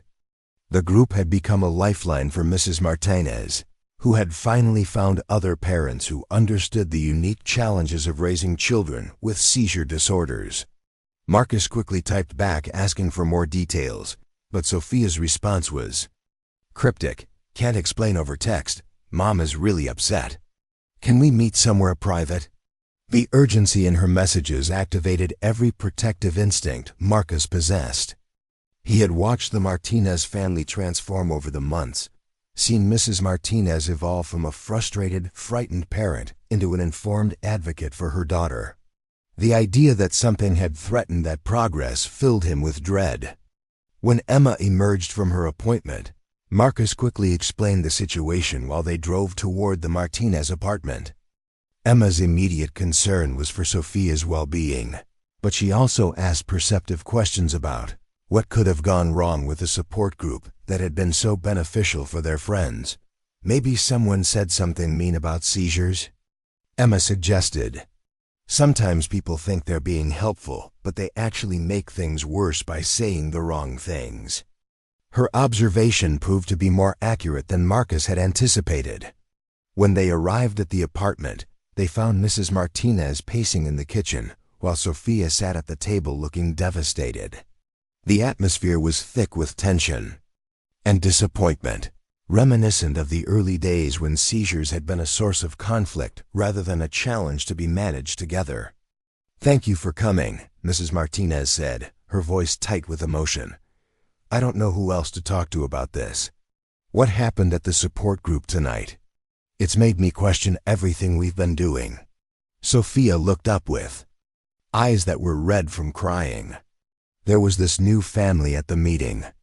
Their son has epilepsy too, but they think all the families like us are doing everything wrong. They said we're enabling our kids by making accommodations for their seizures instead of pushing them to be normal." The statement revealed the source of the crisis. Marcus was familiar with this philosophical divide within disability advocacy. Communities where different families approached medical conditions with fundamentally different strategies. Some believed in adapting environments and expectations to accommodate medical realities, while others focused on encouraging children to overcome or minimize the impact of their conditions. Mrs. Martinez continued the explanation, her voice becoming more agitated as she spoke. The mother, Mrs. Davidson, said that by working with Sophia's school to modify her schedule and allowing her to take breaks when she feels seizures coming on, we're teaching her to use her epilepsy as an excuse. She said her son Daniel has never missed a day of school because of seizures, and that we're doing Sophia a disservice by not pushing her to be stronger. The criticism had clearly shaken Mrs. Martinez's confidence in the approach they had developed together.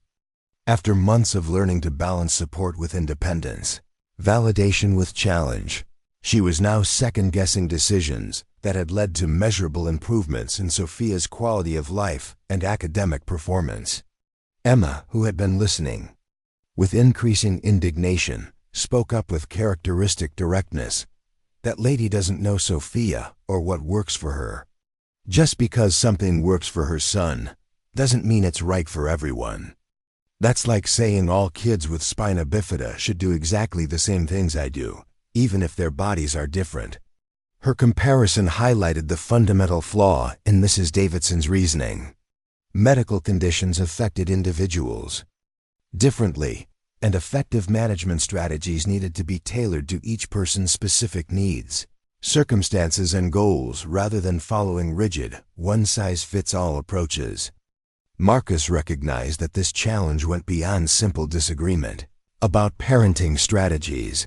Mrs. Martinez's newfound confidence had been shaken by someone who claimed moral authority based on their own family's experiences, and the doubt this created threatened to undermine months of positive progress.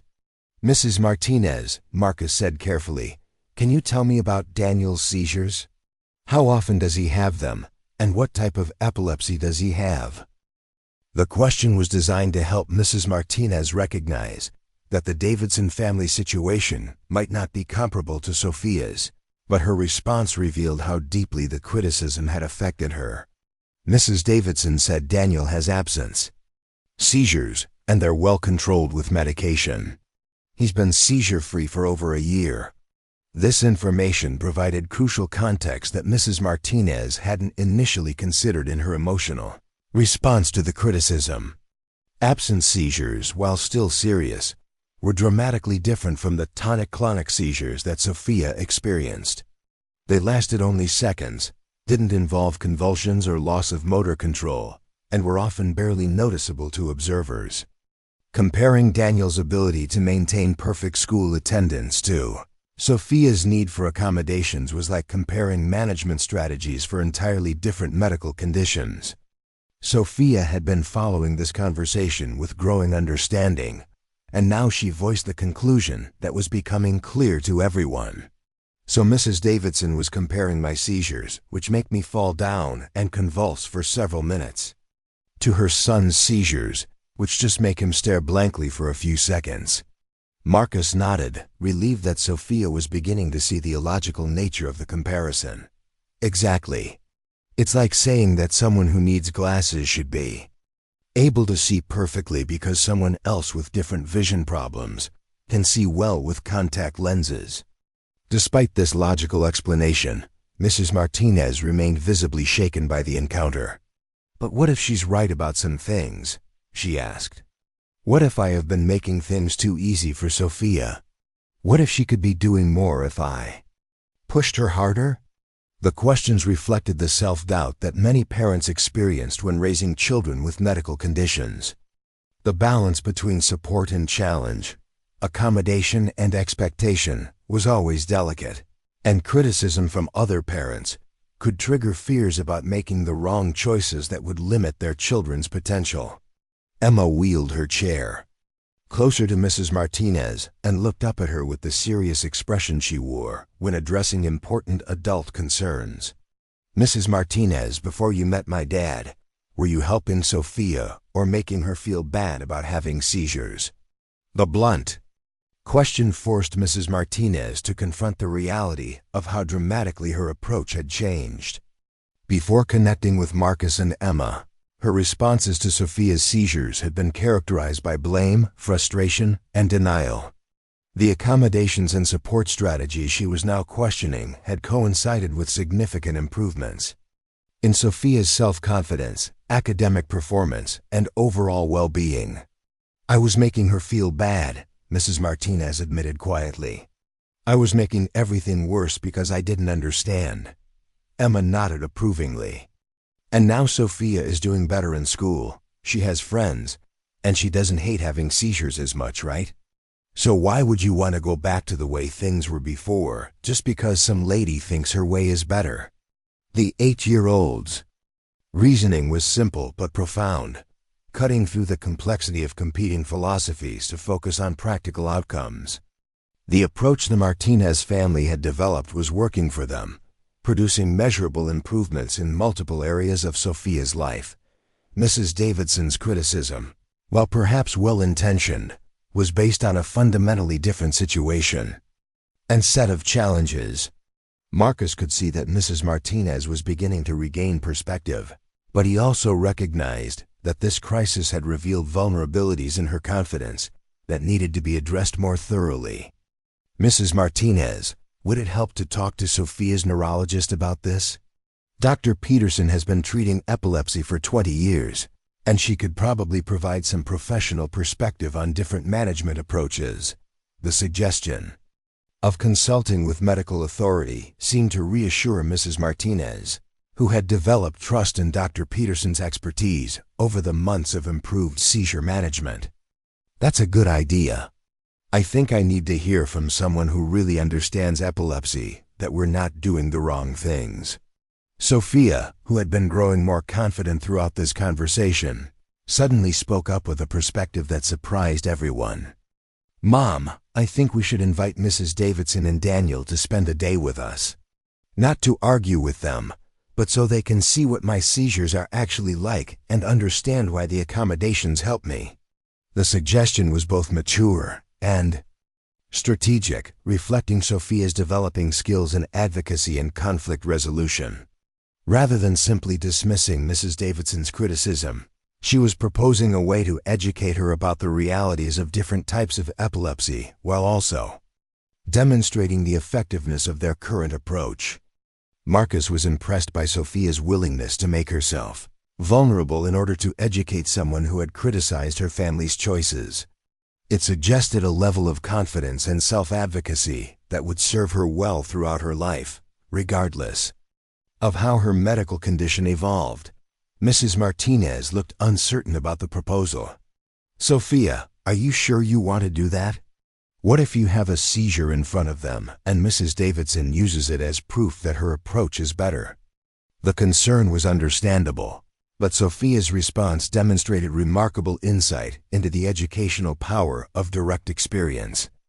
"Mom, if I have a seizure in front of them, they'll see exactly why I need the accommodations we've set up." Mrs. Davidson thinks seizures aren't a big deal because her son's seizures aren't scary. Maybe she needs to understand that not all seizures are the same. Emma enthusiastically supported Sophia's plan, recognizing the potential for education and relationship building that could benefit both families. "That's a really good idea, Sophia. When people see what medical conditions actually look like, they usually understand better why different kids need different kinds of help." The plan they developed was comprehensive and thoughtful, designed to provide the Davidson family with accurate information about tonic-clonic seizures, while also demonstrating the practical benefits of the accommodations that had been so controversial. They would invite Mrs. Davidson and Daniel to attend one of Sophia's routine medical appointments, observe a typical school day with her accommodations in place, and participate in a family support session where they could ask questions and share their own experiences. Marcus offered to facilitate these interactions, using his medical background to provide educational context and ensure that the exchanges remained constructive rather than competitive. He had experience mediating between families with different approaches to medical management, and he understood how to create environments where learning could occur without anyone losing face or admitting that their previous approaches had been wrong. The first interaction took place at Dr. Peterson's office during one of Sophia's regular follow-up appointments. Mrs. Davidson and Daniel attended as observers, with permission from all parties and the medical team. Dr. Peterson, who had been briefed on the situation, used the appointment as an educational opportunity to explain the differences between various types of epilepsy and the rationale behind individualized treatment approaches. Absence seizures and tonic-clonic seizures require completely different management strategies, Dr. Peterson explained to the group. Daniel's seizures last seconds and don't affect his motor control, so he can often continue normal activities with minimal disruption.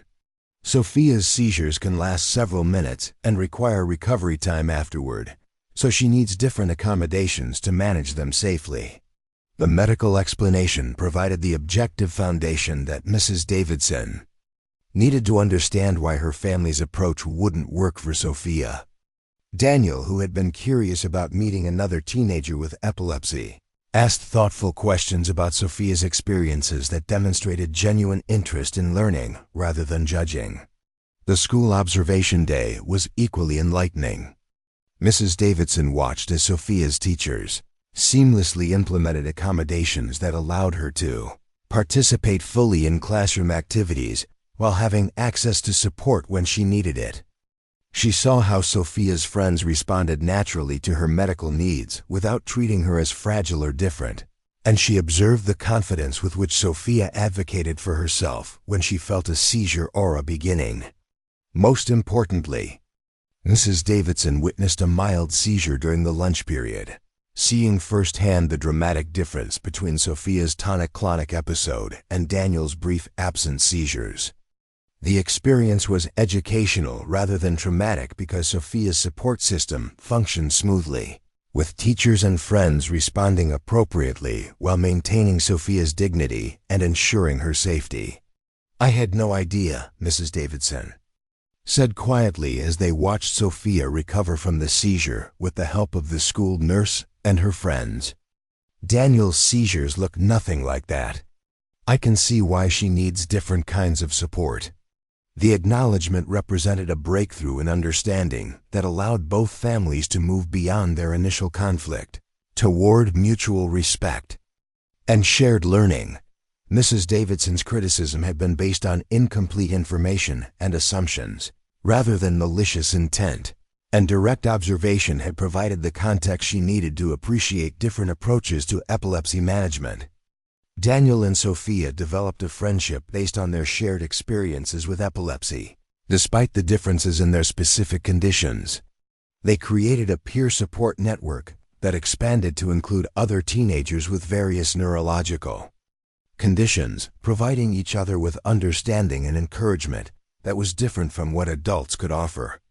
The resolution of this crisis strengthened the Martinez family's confidence in their approach, while also expanding their support network to include the Davidsons, who brought different perspectives and experiences that enriched the broader community of families dealing with childhood epilepsy.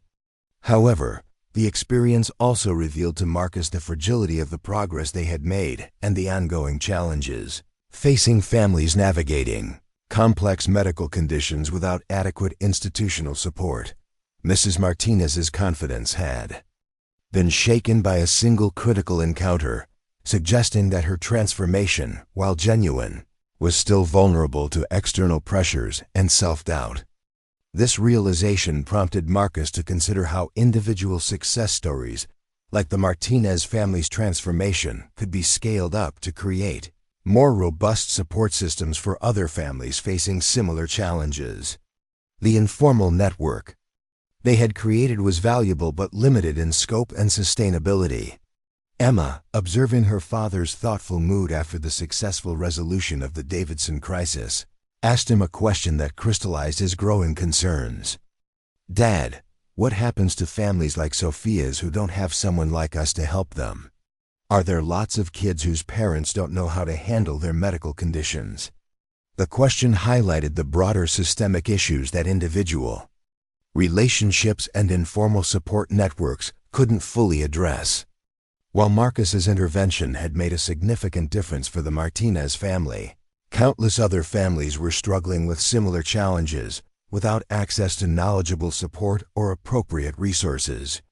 Marcus's response to Emma's question would shape the next phase of their involvement in supporting families with medical challenges, moving beyond individual relationships toward more systematic efforts to improve access to education, resources, and support for all families dealing with childhood medical conditions. The success they had achieved with the Martinez and Davidson families had demonstrated the power of education, empathy, and peer support in transforming how families approached medical challenges. But it had also revealed the limitations of depending on chance encounters and individual goodwill to address needs that affected thousands of families throughout their community.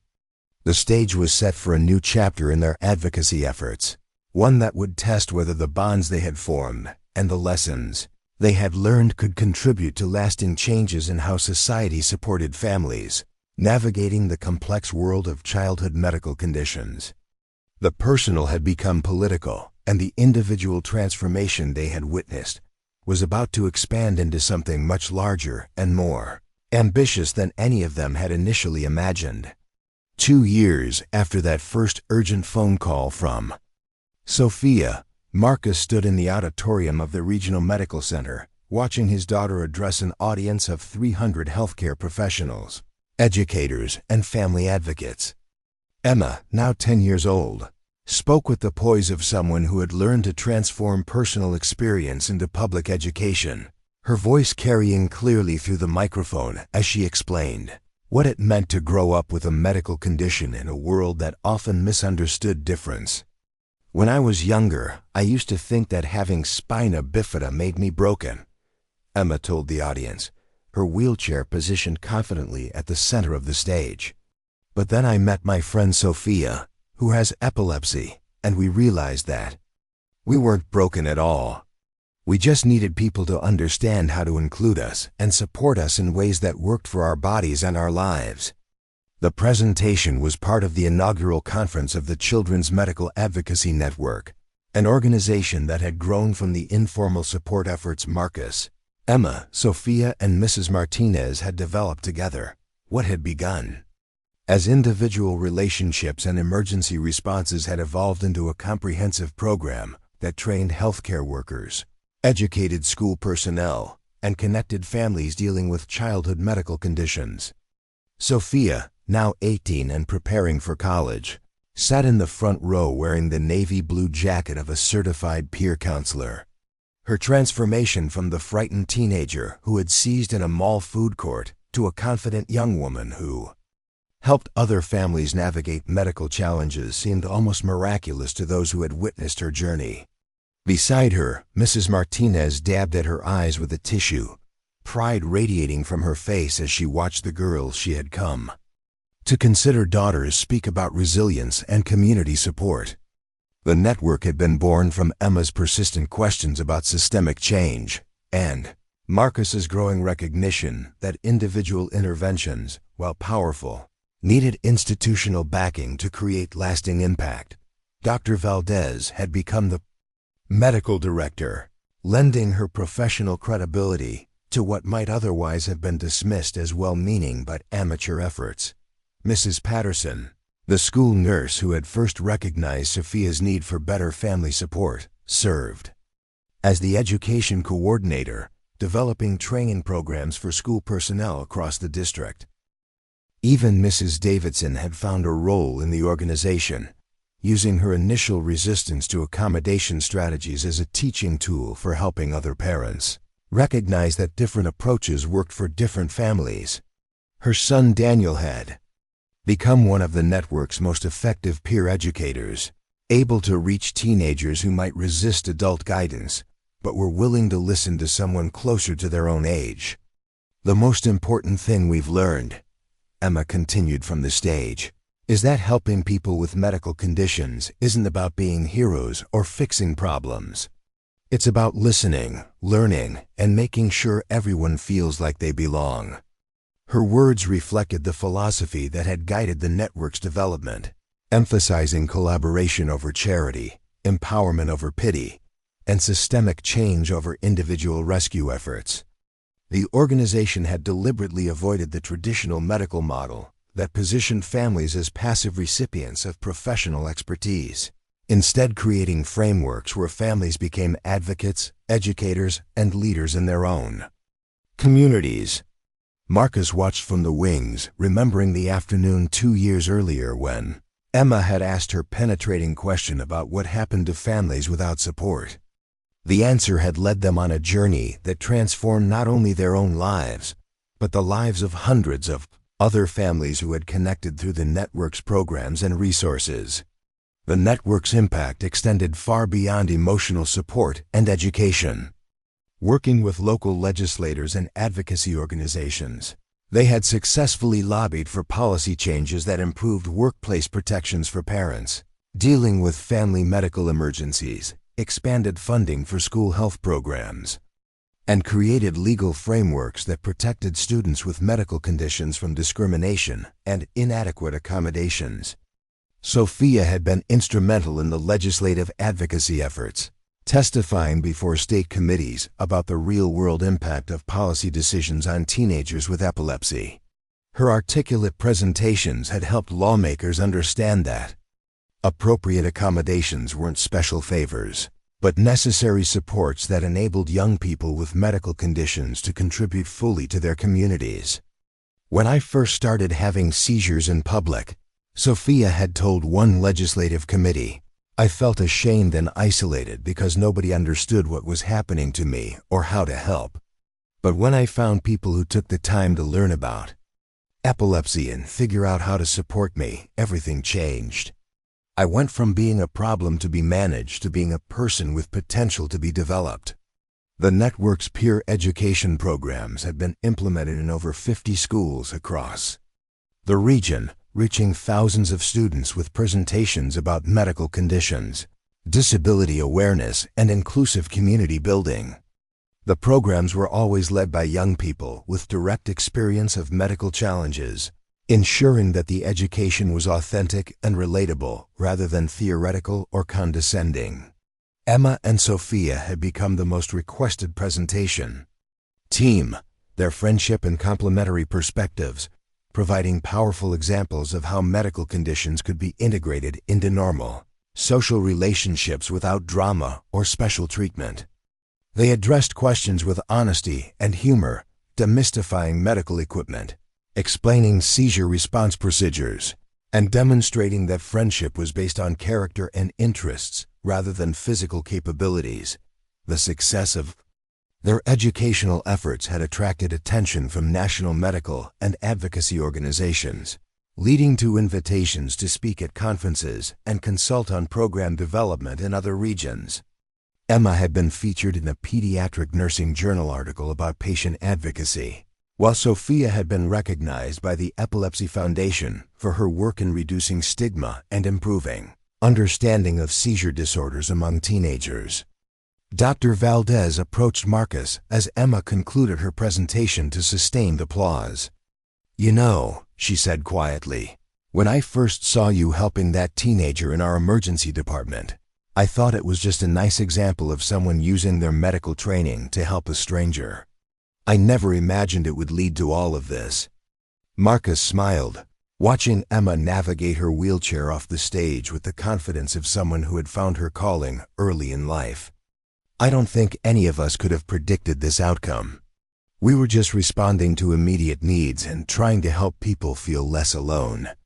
The conference continued for 3 days, featuring workshops on communication strategies, policy, advocacy, medical accommodation planning, and peer support facilitation.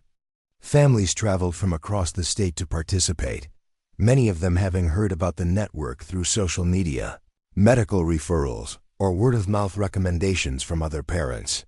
One of the most powerful sessions was facilitated by Mrs. Martinez, who had developed expertise in helping parents overcome the fear and resistance that often complicated responses to childhood medical diagnoses. Her workshop, titled "From Crisis to Confidence: A Parent's Journey," drew standing room-only crowds of mothers and fathers who recognized their own struggles in her honest account of learning to support rather than blame a child with medical challenges. "I spent the first 4 years of my daughter's epilepsy making everything worse," Mrs. Martinez told her workshop participants. "I was so scared and angry that I forgot the most important thing. Sophia needed me to be her advocate, not her critic. Learning to separate my fear from her needs was the hardest and most important thing I've ever done as a parent." Her transformation from frightened, defensive mother to confident advocate had become one of the network's most compelling success stories, demonstrating that change was possible even when family dynamics had been problematic for years. Her willingness to share her mistakes and learning process provided hope for other parents who were struggling with similar challenges. The network had also developed innovative approaches to addressing the financial barriers that often prevented families from accessing appropriate medical care and accommodations. Working with local businesses, medical practices, and community organizations, they had created funding streams for medical equipment, transportation to appointments, and family support services that weren't covered by traditional insurance or social service programs. Emma had been particularly involved in the fundraising efforts, using her natural charisma and compelling personal story to engage community leaders and philanthropists who might not otherwise have understood the scope of needs facing families with medical challenges. Her presentations to corporate boards and civic organizations had resulted in significant financial commitments that sustained the network's expanding programs. Emma has a gift for helping people understand that supporting families with medical conditions isn't charity, explained Rebecca Torres, the network's development director. She frames it as community investment, showing how appropriate support enables people to contribute their talents and energy instead of struggling just to manage basic needs. The financial sustainability of the network had been a constant concern for Marcus, who understood that volunteer enthusiasm could only carry an organization so far. The development of diversified funding streams, including government grants, corporate partnerships, and individual donations, had created a stable foundation that allowed the network to plan long-term programs and expand services to meet growing demand. As the conference entered its final day, Marcus found himself reflecting on the unexpected trajectory his life had taken since that afternoon at the mall. What had begun as a routine outing with his daughter had evolved into a calling that combined his medical expertise with his values of service and community building. The individual crisis response that had saved Sophia's life had become a model for systematic change that was improving outcomes for hundreds of families. Emma had grown into her role as a young advocate with remarkable grace, maintaining her natural empathy and directness while developing sophisticated understanding of policy issues and organizational dynamics. Her friendship with Sophia had deepened into a partnership that was changing how their community thought about medical conditions and social inclusion. Sophia's journey from isolated teenager to confident young leader had exceeded everyone's expectations, including her own. Her acceptance to a prestigious university with a full scholarship for students with disabilities demonstrated that appropriate support could enable young people with medical conditions to achieve their highest potential rather than simply survive their circumstances. Mrs. Martinez had found purpose and expertise she never knew she possessed, becoming a sought-after speaker and consultant who helped other organizations develop family-centered approaches to medical support. Her relationship with Sophia had been transformed from one characterized by conflict and misunderstanding to one based on mutual respect and collaboration. The ripple effects of their work continued to expand in ways that surprised even the network's founders. Teachers reported increased empathy and inclusion in classrooms where peer education programs had been implemented. Medical professionals sought training in family-centered communication approaches after attending network workshops. Policymakers referenced network research and testimony when developing legislation affecting families with medical challenges. Policymakers referenced network research and testimony when developing legislation affecting families with medical challenges.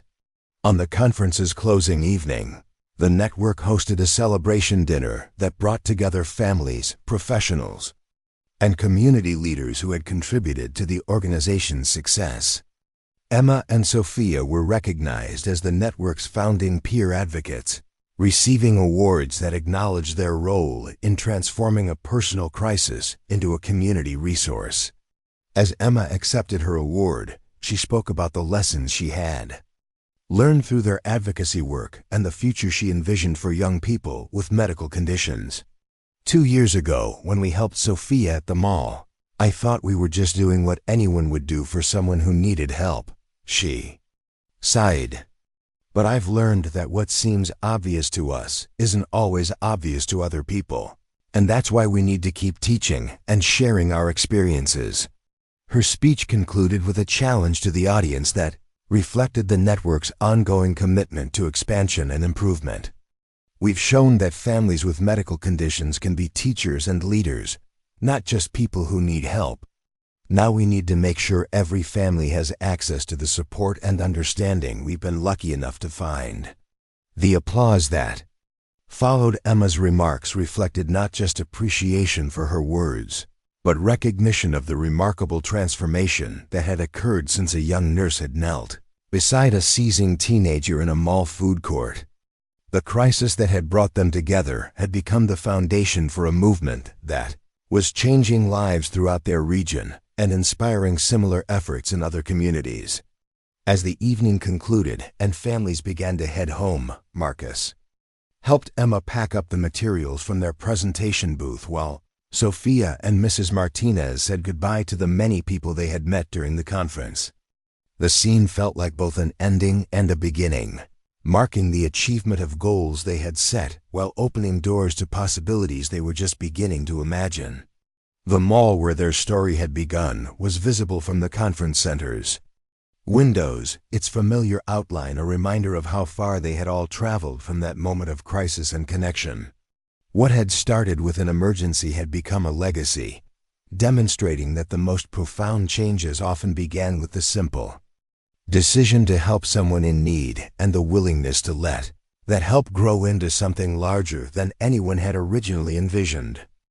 The network would continue to expand, the relationships would deepen, and the impact would multiply, but the foundation would always remain the same: the understanding that everyone deserved to be supported, included, and valued regardless of their medical conditions or physical differences.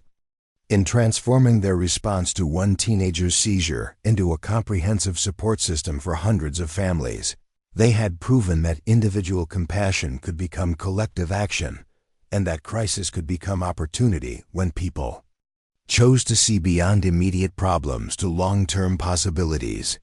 5 years had passed since that stormy afternoon when Marcus first knelt beside a convulsing teenager in a shopping mall, and now he stood in the same food court watching his 13-year-old daughter Emma interview a documentary film crew about their extraordinary journey. The irony wasn't lost on him that they had returned to the exact spot where everything began, but this time as subjects of a national television feature about community transformation and youth advocacy. "The thing people don't understand," Emma explained to the camera with the confidence of someone who had spent years educating audiences about medical conditions, "is that helping someone during a medical emergency isn't just about that one moment. It's about what happens after, when you decide whether to stay connected or just walk away." Sophia, now 23 and working as a social worker specializing in adolescent health advocacy, sat nearby in the same area where she had once seized unconsciously. She wore professional attire and carried herself with the poise of someone who had transformed trauma into purpose. But Marcus could still see traces of the frightened teenager she had once been when she smiled at Emma's articulate responses to the interviewer's questions. The documentary crew had contacted them 6 months earlier after a producer read about their work in a national magazine article titled "When Crisis Becomes Calling: How One Family's Emergency Response Sparked a Movement." The Children's Medical Advocacy Network had become a model program studied by universities and replicated in 12 states. But the human story behind the statistics was what had captured the filmmaker's attention. Mrs. Martinez, who now served as the network's executive director, watched the filming from a respectful distance while coordinating with mall security to manage the crowds of curious shoppers who had gathered to observe the production. Her transformation from overwhelmed single mother to recognized expert in family medical advocacy had been featured in parenting magazines and professional journals, but she remained most proud of the relationship she had rebuilt with her daughter. "When Sophia had that seizure here," Mrs. Martinez told a reporter during a break in filming, "I thought it was the worst thing that could happen to us. I was embarrassed, frightened, and angry at a situation I couldn't control. I never imagined that moment would become the beginning of the most meaningful work I've ever done." The network now operated out of a converted warehouse facility that housed peer counseling programs, family education workshops, policy advocacy offices, and a resource library that served families throughout the region. What had begun as informal Support Conversations had evolved into a comprehensive organization with 42 staff members, an annual budget of $3.7 million, and documented impact on over 15,000 families. Emma's role in the organization had evolved as she matured, shifting from emotional inspiration to strategic planning and program development. At 13, she possessed an intuitive understanding of organizational dynamics and policy implications. That impressed even veteran advocates who had spent decades working in disability rights. Her presentations to congressional committees and healthcare conferences drew standing ovations from audiences who recognized her unique combination of lived experience and analytical sophistication. Emma has taught us that young people with medical conditions aren't just beneficiaries of advocacy efforts, explained Dr. Valdez, who had left her hospital position to become the network's chief medical officer. They're some of our most effective leaders and educators because they understand both the challenges and the possibilities in ways that adults often miss.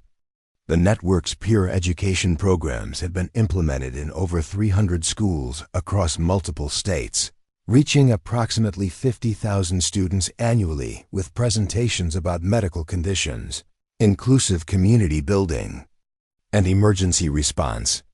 The programs consistently showed measurable improvements in attitudes towards students with disabilities and increased reporting of medical emergencies by trained student bystanders. Sophia's expertise had expanded beyond epilepsy advocacy to encompass broader issues affecting young people transitioning from pediatric to adult healthcare systems. Her research on healthcare navigation barriers had influenced federal policy discussions about improving continuity of care for adolescents with chronic conditions, and she had been invited to serve on advisory boards for national medical organizations. The seizure that brought us together was terrifying and embarrassing, Sophia reflected during her interview segment, but it also connected me to people who saw potential instead of problems. That changed everything about how I understood my own future and what I could contribute to other people's lives. The documentary's focus extended beyond individual success stories to examine the broader implications of their community-centered approach to medical advocacy. Researchers from 3 universities had studied the network's methods and outcomes, publishing findings that demonstrated the effectiveness of peer-led education and family-centered support models in improving health outcomes and reducing healthcare costs. The ripple effects of their work had reached international attention, with delegations from Canada, Australia, and the United Kingdom visiting to study their programs and consider adaptations for different healthcare systems. The model had proven scalable and culturally adaptable while maintaining its core principles of empowerment, education, and community connection. As the filming concluded, Marcus found himself standing in the exact spot where he had first seen Sophia's pre-seizure symptoms 5 years earlier. The physical space looked identical, but everything else had been transformed by the relationships and commitments that had grown from that moment of crisis and response. Emma wheeled over to join him, her expression thoughtful as she surveyed the food court where their extraordinary journey had begun. "Dad, do you ever wonder what would have happened if we hadn't been here that day? Or if we had just called 911 and left?" The question encapsulated the profound mystery of how individual choices and chance encounters could generate consequences far beyond anything the participants initially imagined. Marcus had responded to Sophia's seizure with medical training and human compassion, but the decision to remain involved, to build relationships, and to address systemic problems had created impacts that neither he nor Emma could have predicted. "I think someone else would have helped Sophia that day," Marcus replied honestly, "but I'm grateful it was us, because it taught us what's possible when people choose to stay connected and work together, instead of just handling emergencies and moving on." Sophia joined them, and for a moment the 3 of them stood silently in the space where their lives had intersected so dramatically. The mall continued its normal operations around them, shoppers and diners unaware that they were standing at the epicenter of a transformation that had touched thousands of lives across multiple states. "You know what I think about sometimes," Sophia said, breaking the contemplative silence. "All the other families out there who are dealing with medical crises right now, feeling alone and scared like my mom and I were. I hope they find their Marcus and Emma, people who see possibilities instead of just problems." Her words reflected the network's ongoing mission and the reason their work continued to expand despite the success they had already achieved. Every family currently struggling with medical challenges deserved access to the understanding, support, and empowerment that had transformed their own experiences from crisis to opportunity. The documentary would air in 3 months, introducing their story to a national audience and generating new interest in community-based approaches to medical advocacy. But for Marcus, Emma, and Sophia, the real legacy wasn't the media attention or organizational growth. It was the knowledge that a moment of human connection during a medical emergency had grown into a movement that helped families discover their own strength and potential. As they prepared to leave the mall, Emma looked back one final time at the table where Sophia had been sitting when her seizure began. "Dad, I'm glad we were the kind of people who stayed to help instead of just walking away." Marcus smiled at his daughter's reflection, recognizing that the qualities that had led them to help a stranger in crisis were the same qualities that had enabled them to build something lasting and meaningful from that initial encounter. Sometimes the most important decisions were the ones that seemed obvious in the moment, but proved to have consequences that extended far beyond anything anyone could have imagined. Up next, you've got 2 more standout stories right on your screen. If this one hit the mark, you won't want to pass these up. Just click and check them out.